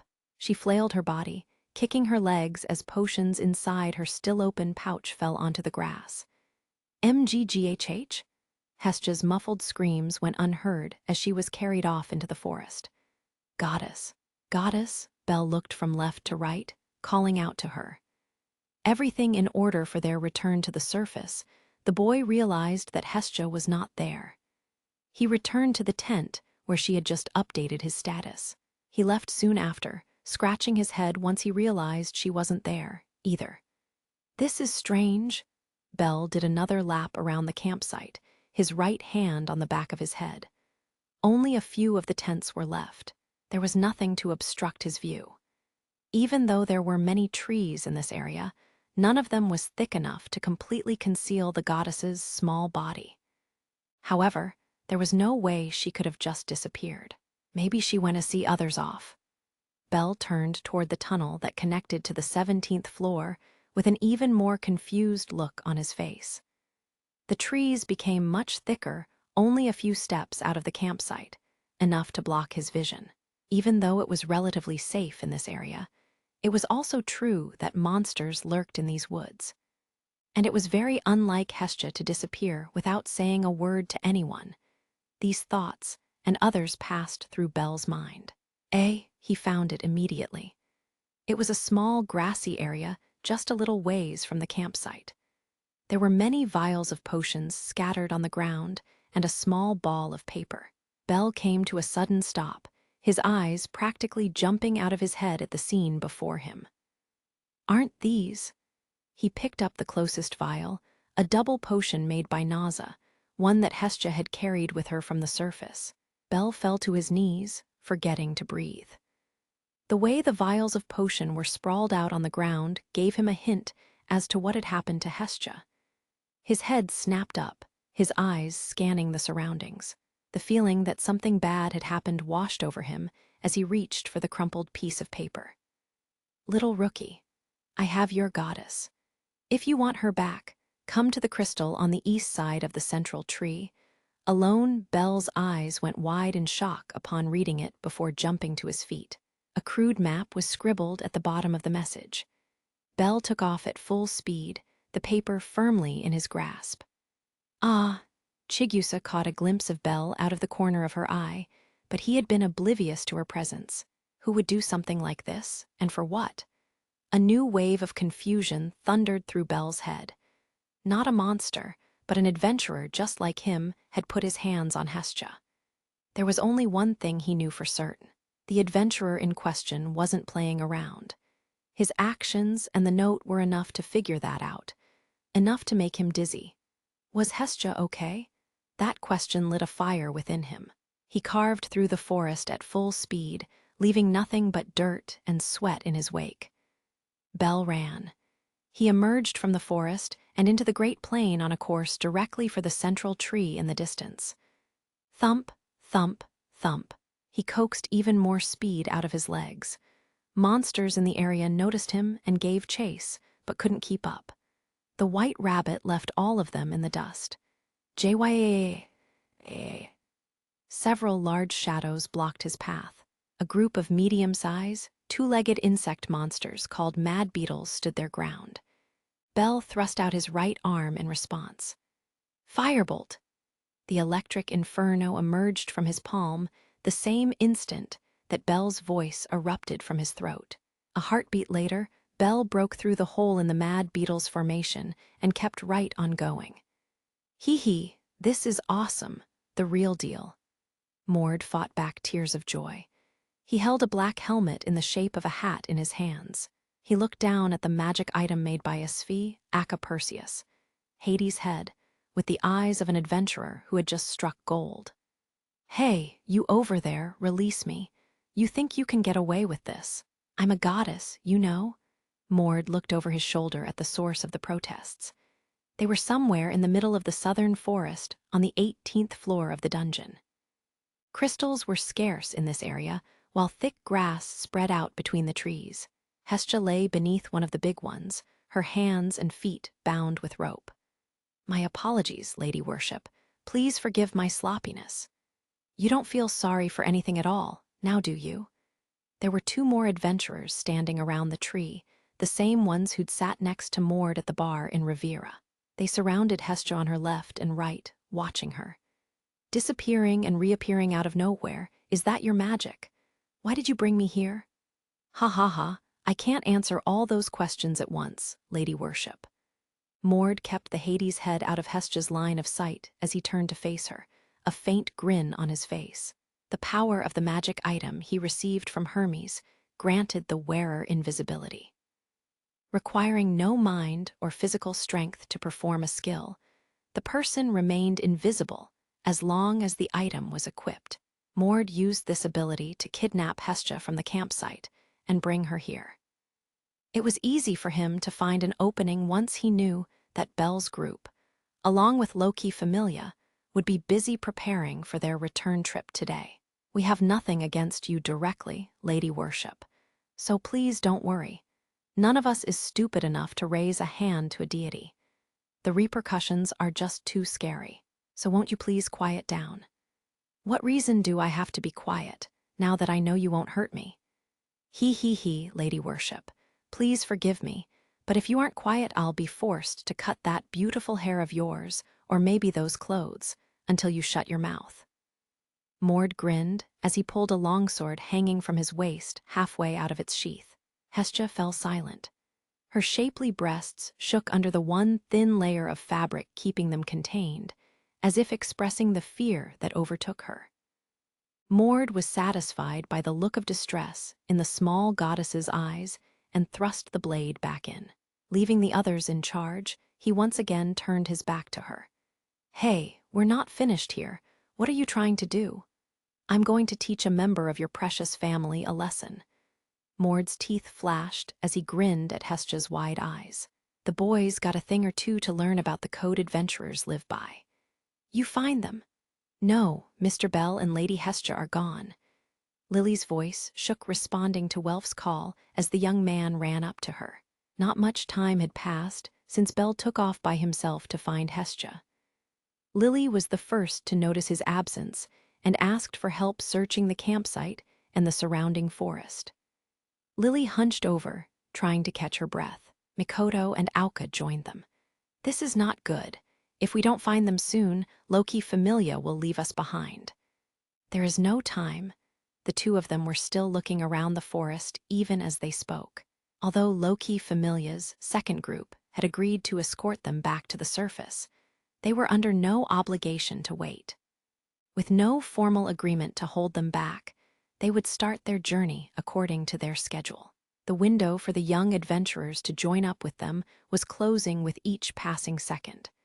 Welf furrowed his brow and said, "This ain't like Belle and Lady Hestia, especially not at a time like this." "That would mean something has happened to them," Lily said what all of them were thinking. The four quickly formed a circle, stress and anxiety overtaking them. It was written clear as day on their faces. "Can we request assistance from Lord Hermes and Mrs. Fee? They could be on the other side of the forest by now. With no way to find them, we lose too much time." "Miss Liu know, the hooded adventurer. Does anyone know where she is?" Only Belle would have any idea where to start looking. Welf started swearing to himself, frustration overtaking him as he folded his arms. That was when a new voice reached the party. Everyone." Chigusa came running into view from between the trees north of the campsite, frantically waving her arms. "What's wrong? Did something happen?"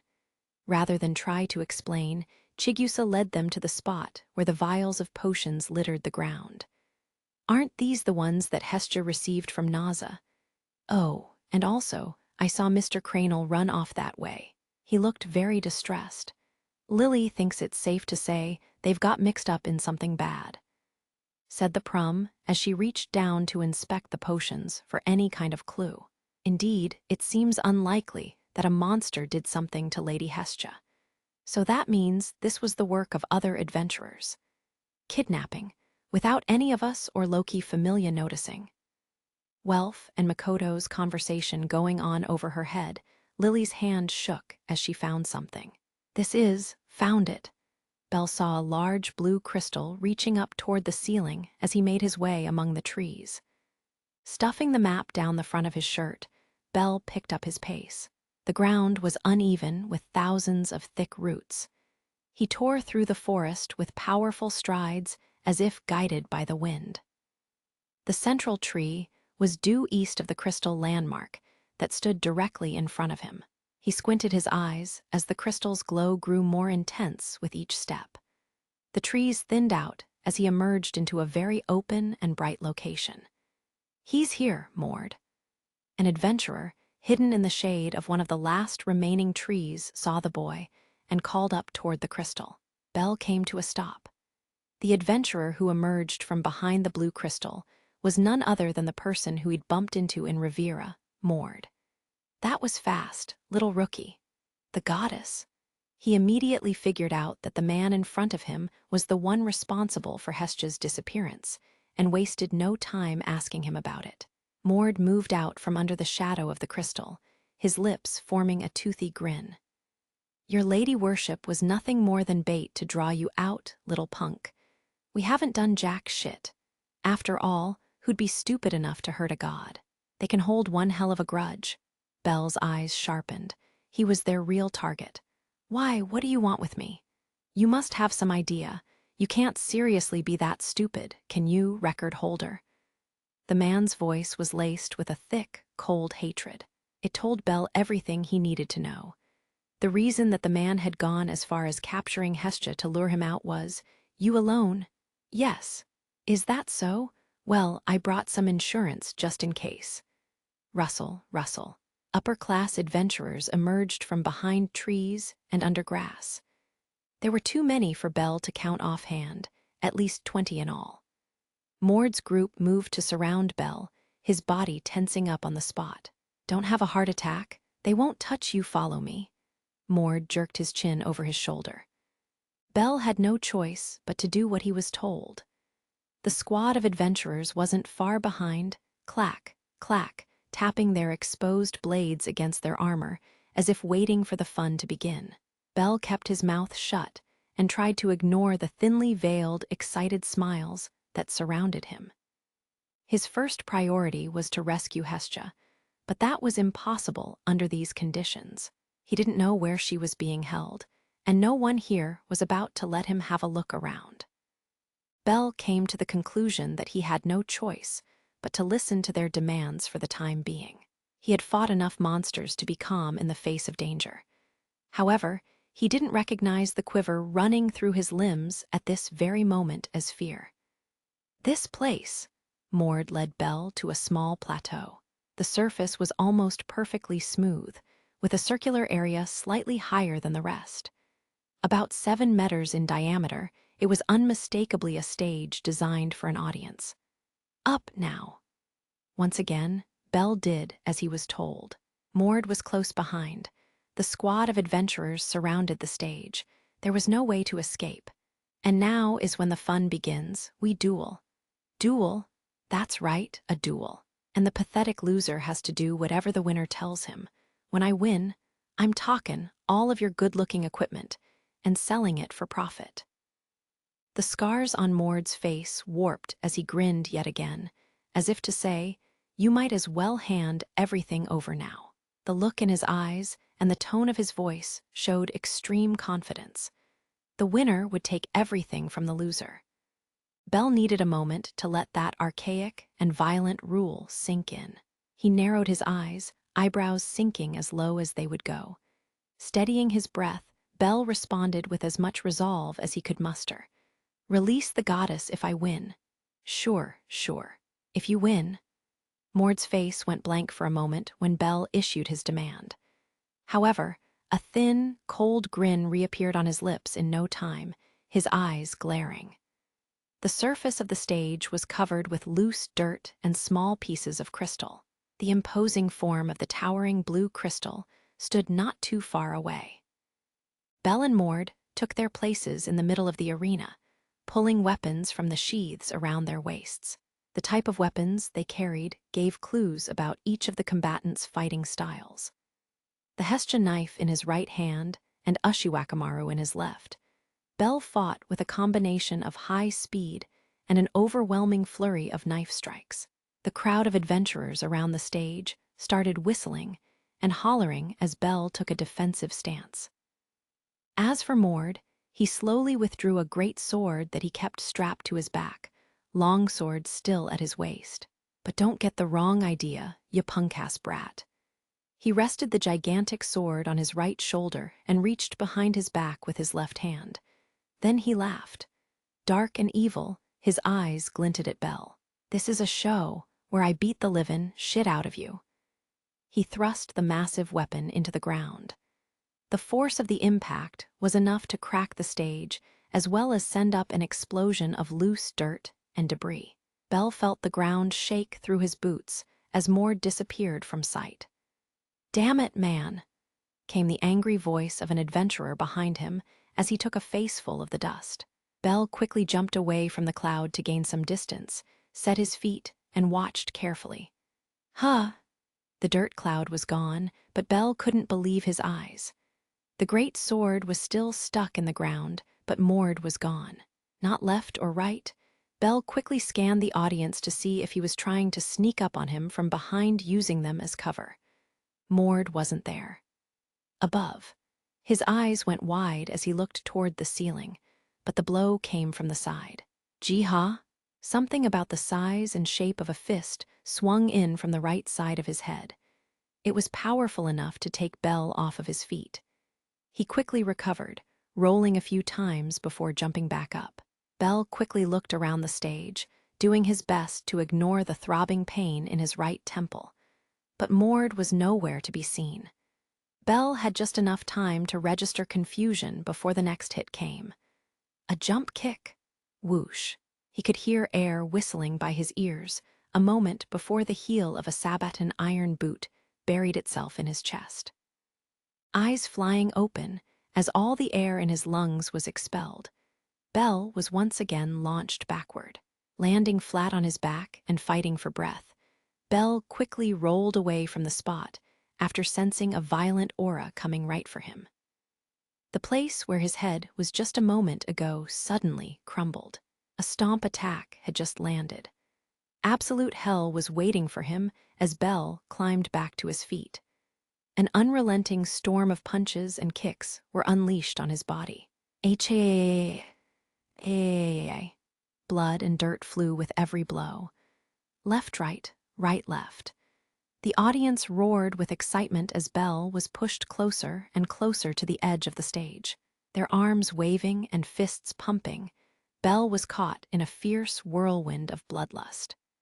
The boy was seeing stars every time a blow landed, but he came to realize that he couldn't see the attacker. Struggling to stay conscious, Bell focused on the area directly in front of him and tried to assess the situation. This wasn't a skill, maybe magic. He had never encountered anything like this and was much too slow to react. Taking punch after punch, explosions of pain erupted all over his body. The force of each hit sent his body right and left, flicks of blood scattering across the stage floor. Smash his head in, Mord? Amazing. We can't see I am either? Rip that smart-alec rabbit's nose clean off his face. There were still sounds. Iron boots were clicking, the air was rustling. However, all the noise surrounding the duel canceled them all out. Bell had no way to predict where Mord's next blow was coming from. Even shifting his body, when he could feel the attacker's aura, did little to protect him. The amount of damage Mord had inflicted using this strategy had completely negated Bell's agility advantage, despite their statuses and levels being fairly equal. Bell's half-a-second delayed reaction was becoming his downfall. Mord used Bell's lack of knowledge as a shield and didn't give him any time to react. Get back in there. Bell had been forced all the way to the edge of the stage. One of the onlookers shoved him back toward the center. Leaning forward to catch his balance, Bell took another direct shot to his ribs from Mord's knee. His consciousness was unstable. But the pain from every punch and kick was not the cause. It was the spite, malice, and hostility of people. Bell had never encountered anything like that before. Not once had he been trapped in a whirlpool of hate and jealousy. This was his first time confronting the darker side of humanity. It was making him dizzy.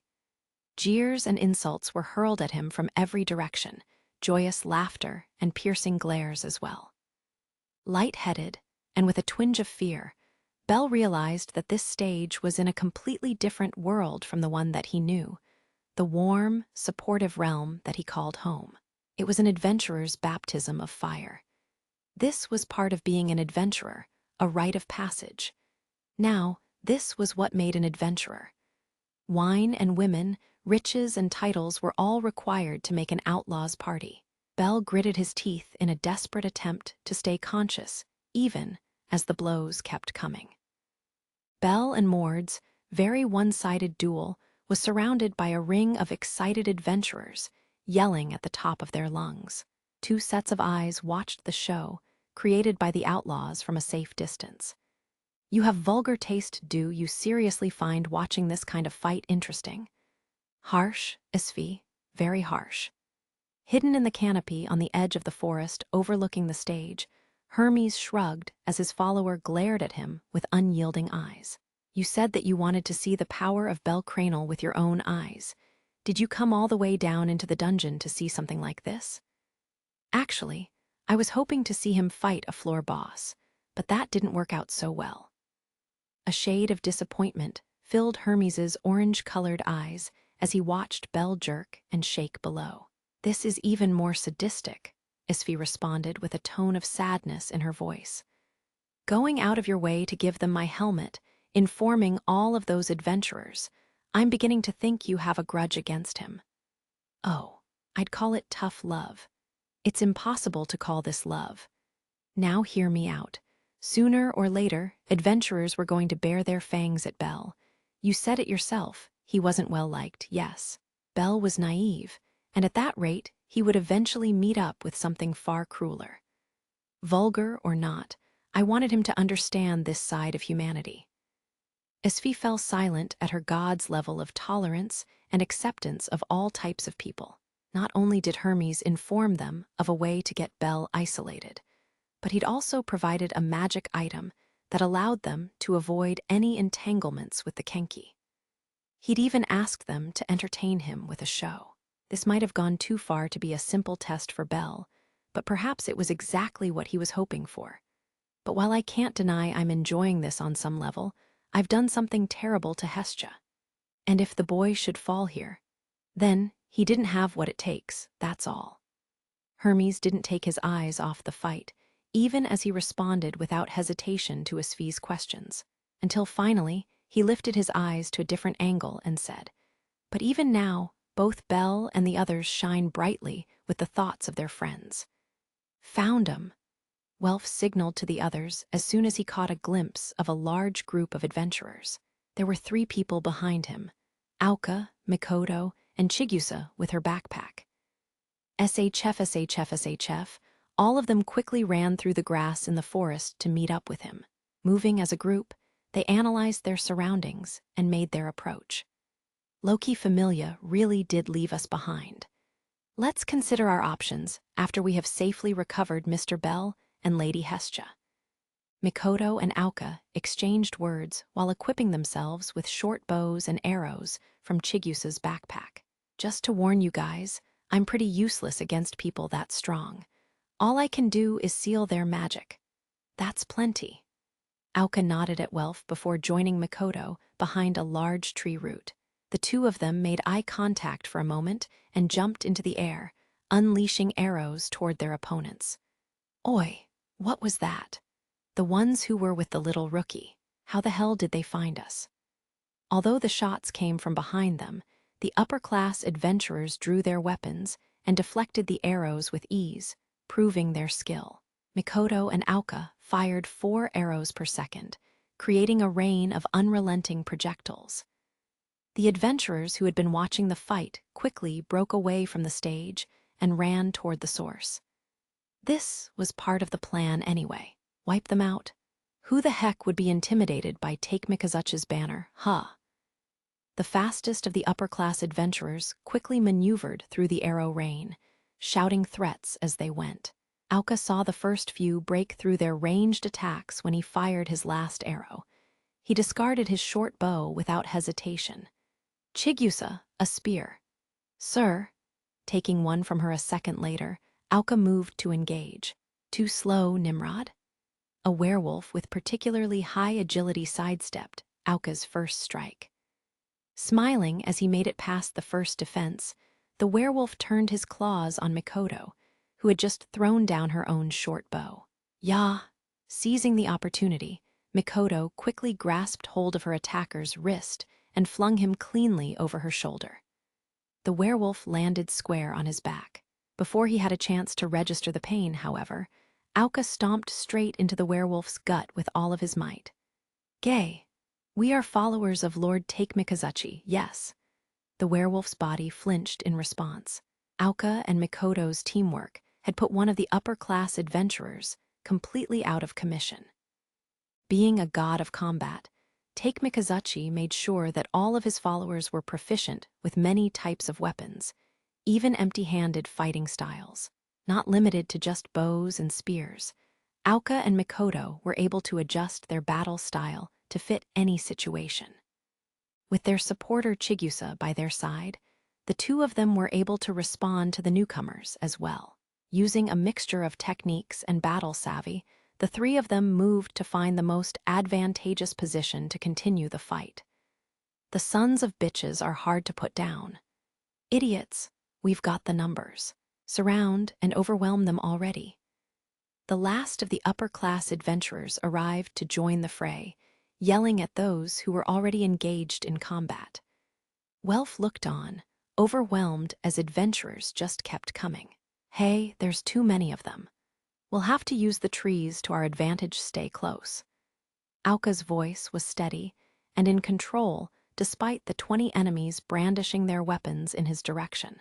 Welf took his place to form a four-man cell as they used the landscape for protection during the brawl. "Hey, what's going on?" Hesja's eyes went wide as the sounds of battle echoed through the forest. She could tell that this was no skirmish, but something much, much bigger. The sound of clashing swords and small vibrations through the trees was more than enough to make her shiver in fright. She had a bad feeling that this had something to do with the lesson Mord had planned for Belle. Something bad was happening to him, she knew it. Fighting hard against the ropes cutting into her wrists and ankles, she desperately tried to get answers from the men Mord had left behind. Sounds like they're having a good time. Damn it, I want to go watch.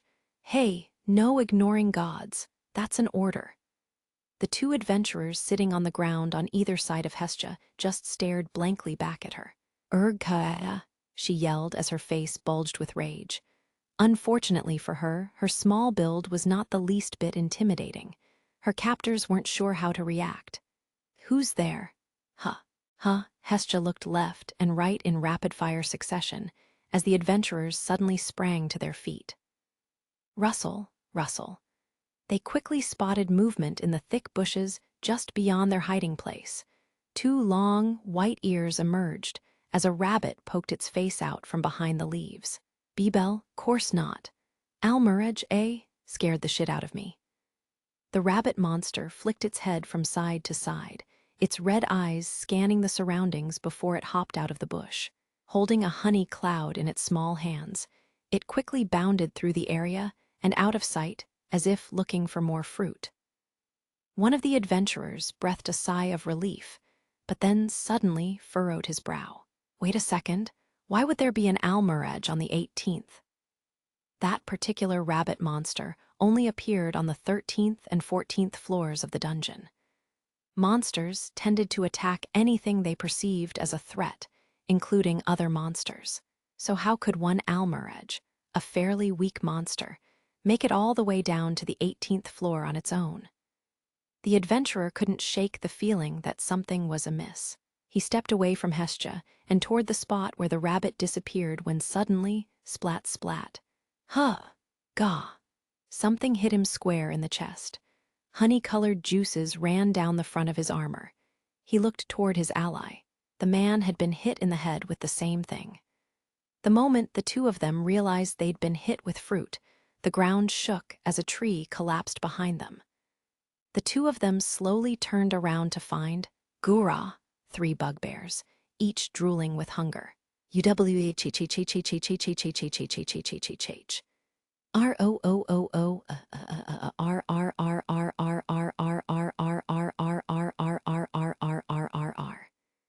The 3 monsters howled in unison and set their sights on the fruit-covered adventurers. They were after the honey cloud, but it was suddenly mobile as the adventurers took off in the opposite direction. The bugbears gave chase, leaving Hesja by herself, blinking in confusion. Boing, boing, the almirage came back to the clearing and stopped in front of her. Ooh, I taste horrible, so don't eat me. Stroke of midnight's bell. The voice came from inside the monster's body. Hestia watched in shock as the magic was lifted. Even monsters would get sick if they tried to eat Lady Hestia. Support her. A cloud of gray ash surrounded the rabbit's white fur. As soon as the cloud cleared, there was no monster, only Lily in its place. She had fooled the adventurers using her magic, Cinderella, which could transform her body into anything she could clearly picture in her mind, even monsters. The technique that had served her so well during her days as a thief allowed her to sick monsters onto her adversaries. You're alone? No, that's not important. How did you find me? Lily was with Welf until she figured it out right before finding Mr. Bell. Lily found this place because of the perfume that Lady Hestia put on this morning. Because someone had taken Hestia against her will, chances were she was being held as a hostage. Lily had connected the dots, broken away from the main group, used her magic to transform into a monster, and rescued the captured goddess. She found the bottle of perfume that Hestia had purchased in Riviera among the scattered vials of potions. The smell led her straight to Hestia. Lily's magic can copy physical forms as well as basic characteristics of the target.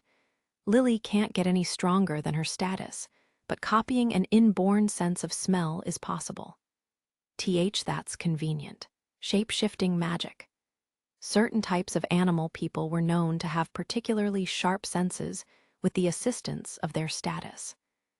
Lily's sense of smell had been enhanced by spending time disguised as a cheenthrope and a werewolf. That's what tipped her off. Mr. Bell is fighting at the base of that large crystal. Let's get going. Yes. Lily cut Hestia's bonds with a knife, and the two of them ran headlong toward the crystal. Blasphemous burn. Anti-magic magic. Welf activated Will-o'-the-Wisp, causing the three adventurers who were conjuring magic to be overtaken by Ignis Fatuus. 3 explosions erupted around the battle. The afflicted adventurers collapsed to the charred patches of ground at their feet, smoke wafting from their mouths. One of those bastards has some frickin' weird magic. Smash him first. Mord's 2 buddies, human adventurers, converged on Welf. You wouldn't gang up on a smith, would you? 2 level 2 adventurers advanced on the level 1 Welf.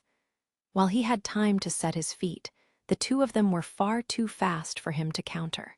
He barely managed to use the flat side of his broadsword as a shield. The 2 blades clashed, sending the strongest shock wave Welf ever experienced through his body. His defensive stance broken, the young man had no time to regain his footing because the second adventurer had already launched his own assault.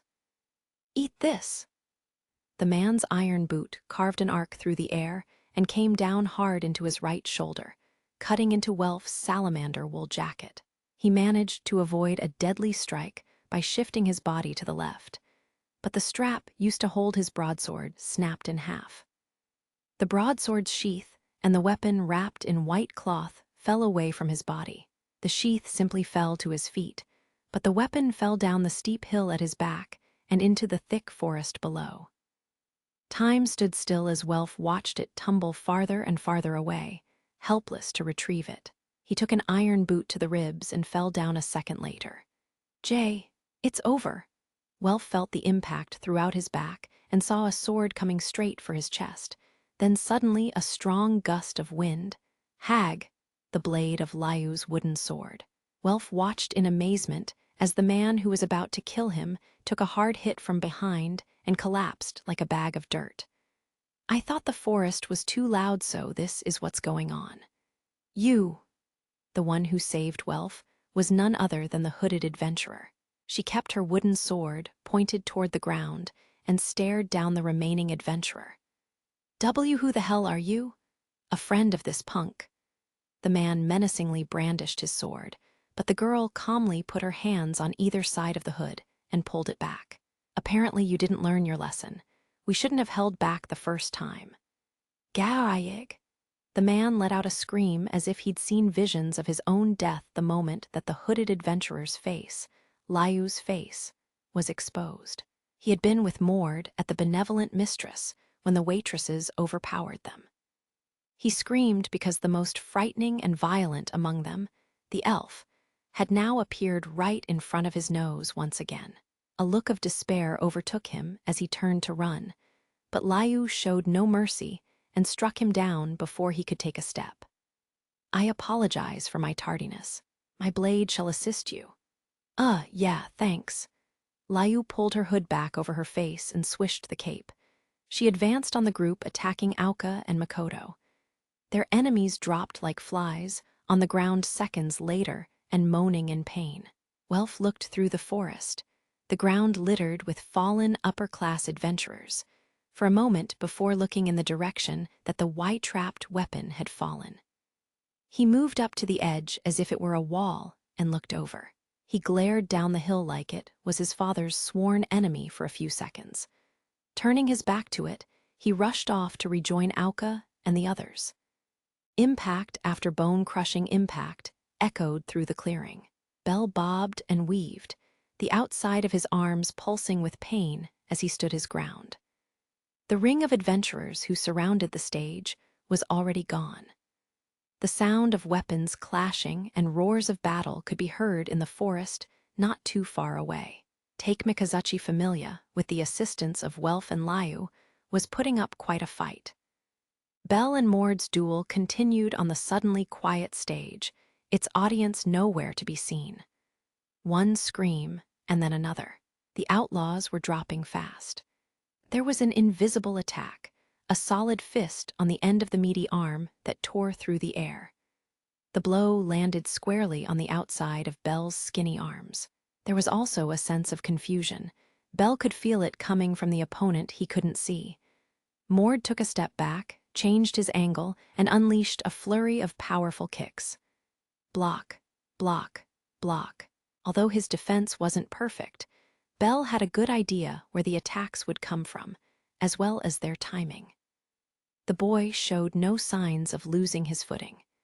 His ruby-red eyes had a lock on where Mord's invisible body was at every moment. The invisible presence shook once again. Thump, thump. The sound of iron hitting stone reverberated through the air as the invisible man jumped backward to gain some distance. "This can't be right," he thought to himself as he set his feet and held his breath. He completely hid his presence from Bell, like an assassin on the job. Once he was certain that those ruby-red eyes hadn't followed him, Mord snuck around Bell's right shoulder and charged. Bell's body reacted in an instant. He swung his left leg back and to his right with the utmost confidence. It was a long, sweeping kick with his well-armored heel leading. His left foot cut through what looked like open air. Hock! His greave hit the chin of his assailant. The confusion turned to shock. The invisible presence backed away to avoid yet another counterattack. Shaking, Mord's eyes burned with pure rage as he roared with anger. How can you see?" Bell couldn't see him. Mord's aura of fury and confusion engulfed the air around the stage. Bell could not see him, and yet he was looking right at him. In truth, it wasn't the man's aura that Bell was sensing, but the intensity of his eyes. Just like the intense gaze of another, the feeling of being judged. In the past 2 months, Bell had noticed the gaze of a certain pair of silver eyes always following him. The feeling of being watched had heightened his senses tremendously. He didn't know who it came from, but it would strike without warning, making him jump in surprise. His sensitivity had dramatically increased after feeling it brush across his shoulders so many times. The intense stare of a deity had had a great impact on the boy, who was already much more cowardly than other humans. He was nothing more than a rabbit looking for cover. Mord's gaze of malice was like a beacon, as were the 2 sets of eyes looking down at him from the trees. Bell could feel them all. He knew where the enemy's eyes were looking. He knew where they were looking from. He could see where his enemy was. The fact that Mord was invisible was irrelevant. It was the intensity in his eyes that gave him away. Damn it, damn it, damn it all to hell. The sound of a sword being drawn. Mord had been enjoying himself, punching and kicking Bell to his heart's content up until now. Playtime was over, time to kill. The weapon, just like his body, was invisible due to the power of the Hades head. Bell's eyes flew open. Sensing his opponent's charge, Bell dove headfirst to the side. He heard the air whistle just as he got out of the way of the sword. Bell rolled a few times on the surface of the stage. Snatch! He flung out his right hand in mid-roll and grabbed a handful of loose dirt and small blue crystals before regaining his feet. "I'm gonna slice you like a," screamed Mord as he raised his sword and charged in for another attack. Bell once again picked up his attack angle from the man's gaze and clenched his right fist, grinding the crystals and dirt into a fine powder. A heartbeat later, he threw the powder straight into Mord's path. Wah! The blue powder hit Mord square in the face. Thousands of pieces of crystal spread out over his body. The man's ghostly blue outline appeared in the center of the stage. Even the sword came into view. Bell now knew exactly where he was. Bell squared his shoulders toward his mostly invisible opponent, the twinkling blue crystals guiding him. Heth, ha, hoo. Bell drew Ushiwakamaru, flipped it to a backhanded position, and charged headlong toward his opponent. Mord raised his longsword and brought it down on the white rabbit. Bell saw the twinkling blue outline of the weapon coming down diagonally from the left, and deflected it using the crimson blade in his left hand. The blades collided in an explosion of sparks. The screech of metal on metal pierced the air. A sudden crack sounded from the invisible but sparkling blue longsword. Suddenly, a piece of it appeared out of nowhere as the blade snapped in half. The force of the blow pushed Mord back a few steps. He froze in shock, holding what was left of the sword in his right hand. However, Bell didn't stop. Planting his left foot directly in front of his enemy, Bell used the clockwise momentum from the previous swing to jump and spin into the air. His right foot whipped through the air with the strength and speed of a tornado, the technique he'd acquired from eyes. Grag! His right heel made contact with the side of Mord's head. Gahh! He hit the same place that Mord had attacked first, the right temple, with his own armored boot. The man's body was thrown back by centrifugal force, the motion accompanied by yet another cracking sound. Except this time, it was coming from the magic item he was wearing, the Hades head. Cracks covered the helmet like a spider web before it shattered into pieces. Mord's body reappeared at the same moment. He landed on his back, his fists shaking in anger as he once again made eye contact with Bell. "WH at the fuck? Rot in hell, you bastard." Mord clutched the side of his head as he climbed back to his feet, bloodshot eyes never once leaving their target. Bell's body was in rough shape. Cuts, bruises, and blood covered his arms and face as he steadied his breath and took another defensive stance. The sounds of battle still raged around them as they stared each other down, getting ready for one last charge to settle this. "Stop this, now!" Cling everything fell silent. Even Mord and Bell froze in place with their fists raised and looked in the direction the loud voice came from. Standing there for all to see was Hestia. Lily was standing next to the small goddess as she looked out over the battlefield. "Bell, everyone, I'm okay. This battle is now pointless. All of you, stand down." Bell felt a wave of relief wash over him upon hearing her voice, and he let his arms slowly drop. Welf's group also sheathed their weapons, following the goddess's wishes. On the other hand, Mord's rage did not subside. Veins throbbing on his face, he turned to face his allies, who were at a loss as to what to do. The words of a goddess don't mean shit. End them, all of them. Most of the upper-class adventurers were on the ground and writhing in pain thanks to Liu's counterattack. But they'd already come this far. They couldn't turn back now. The adventurers rose to their feet as Mord turned back toward Bell and set his feet to charge. However, "You will stop." The entire floor seemed to fall silent with those words, the air eerily still. Mord and all of the adventurers' bodies stopped moving as if they were being restrained by unseen chains. The color leaving their faces, many sets of eyes locked onto Hestia. Their throats quivered in fear. Even Bel, and those who came to help him, were lost for words at the power, exuding from the expressionless goddess. This was the power that made the people of this world bow down to the gods. They had no choice but to lower their heads to a being from the heavenly plane of Deustia.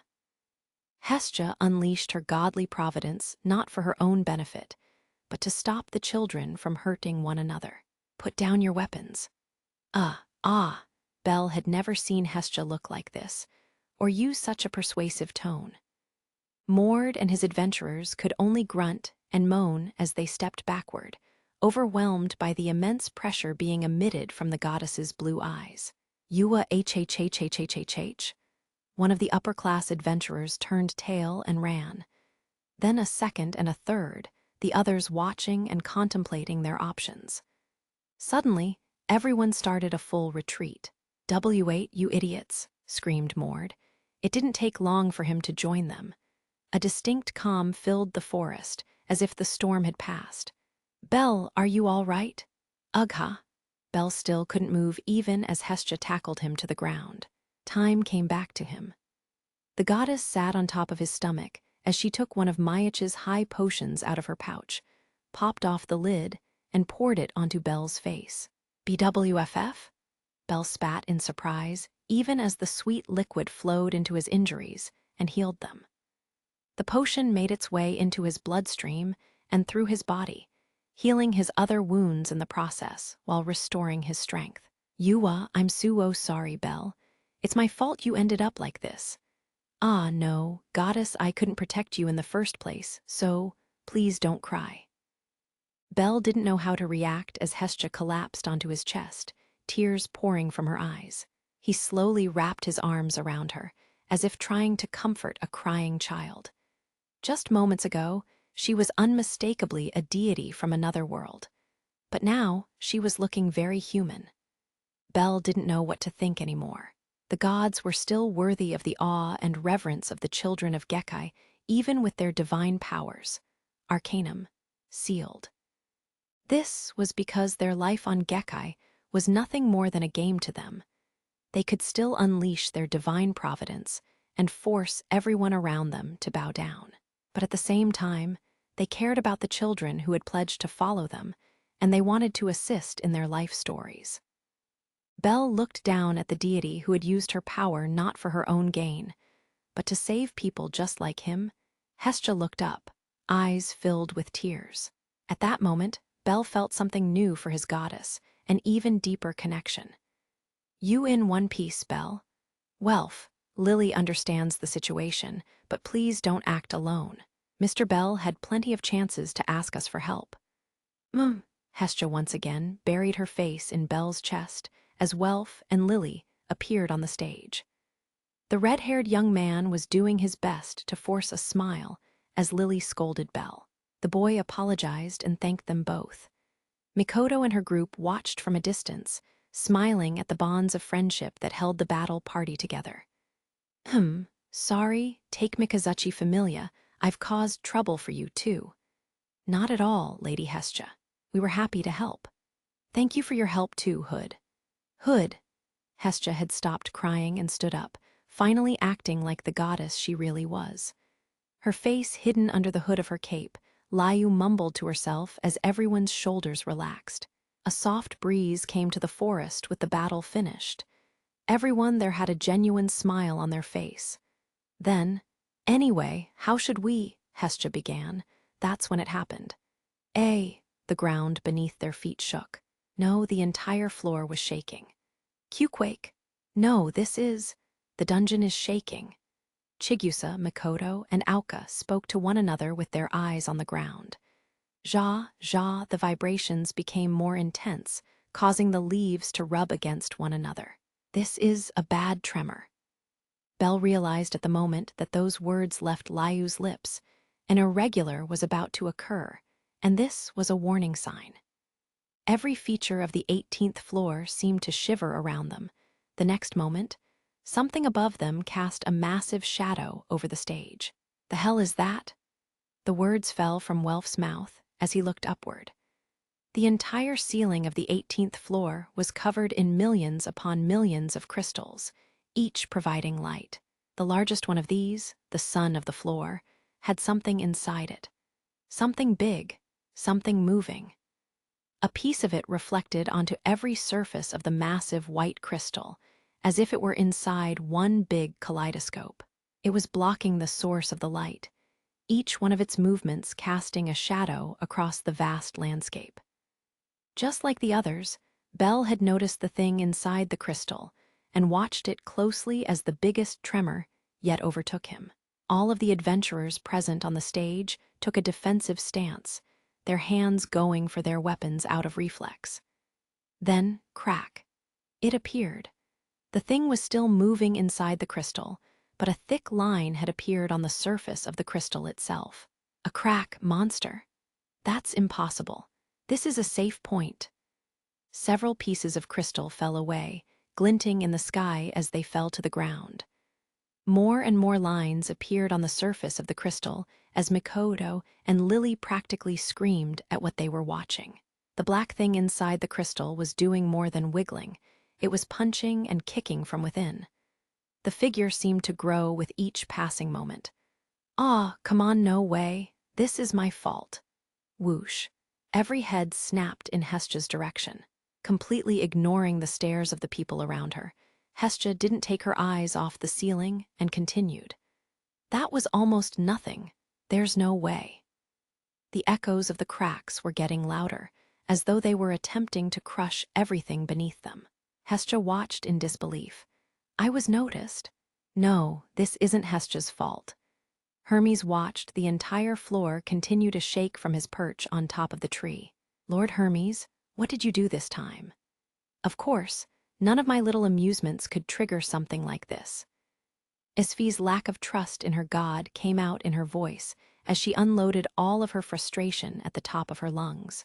Hermes, however, kept his eyes on the black shadow inside the crystal.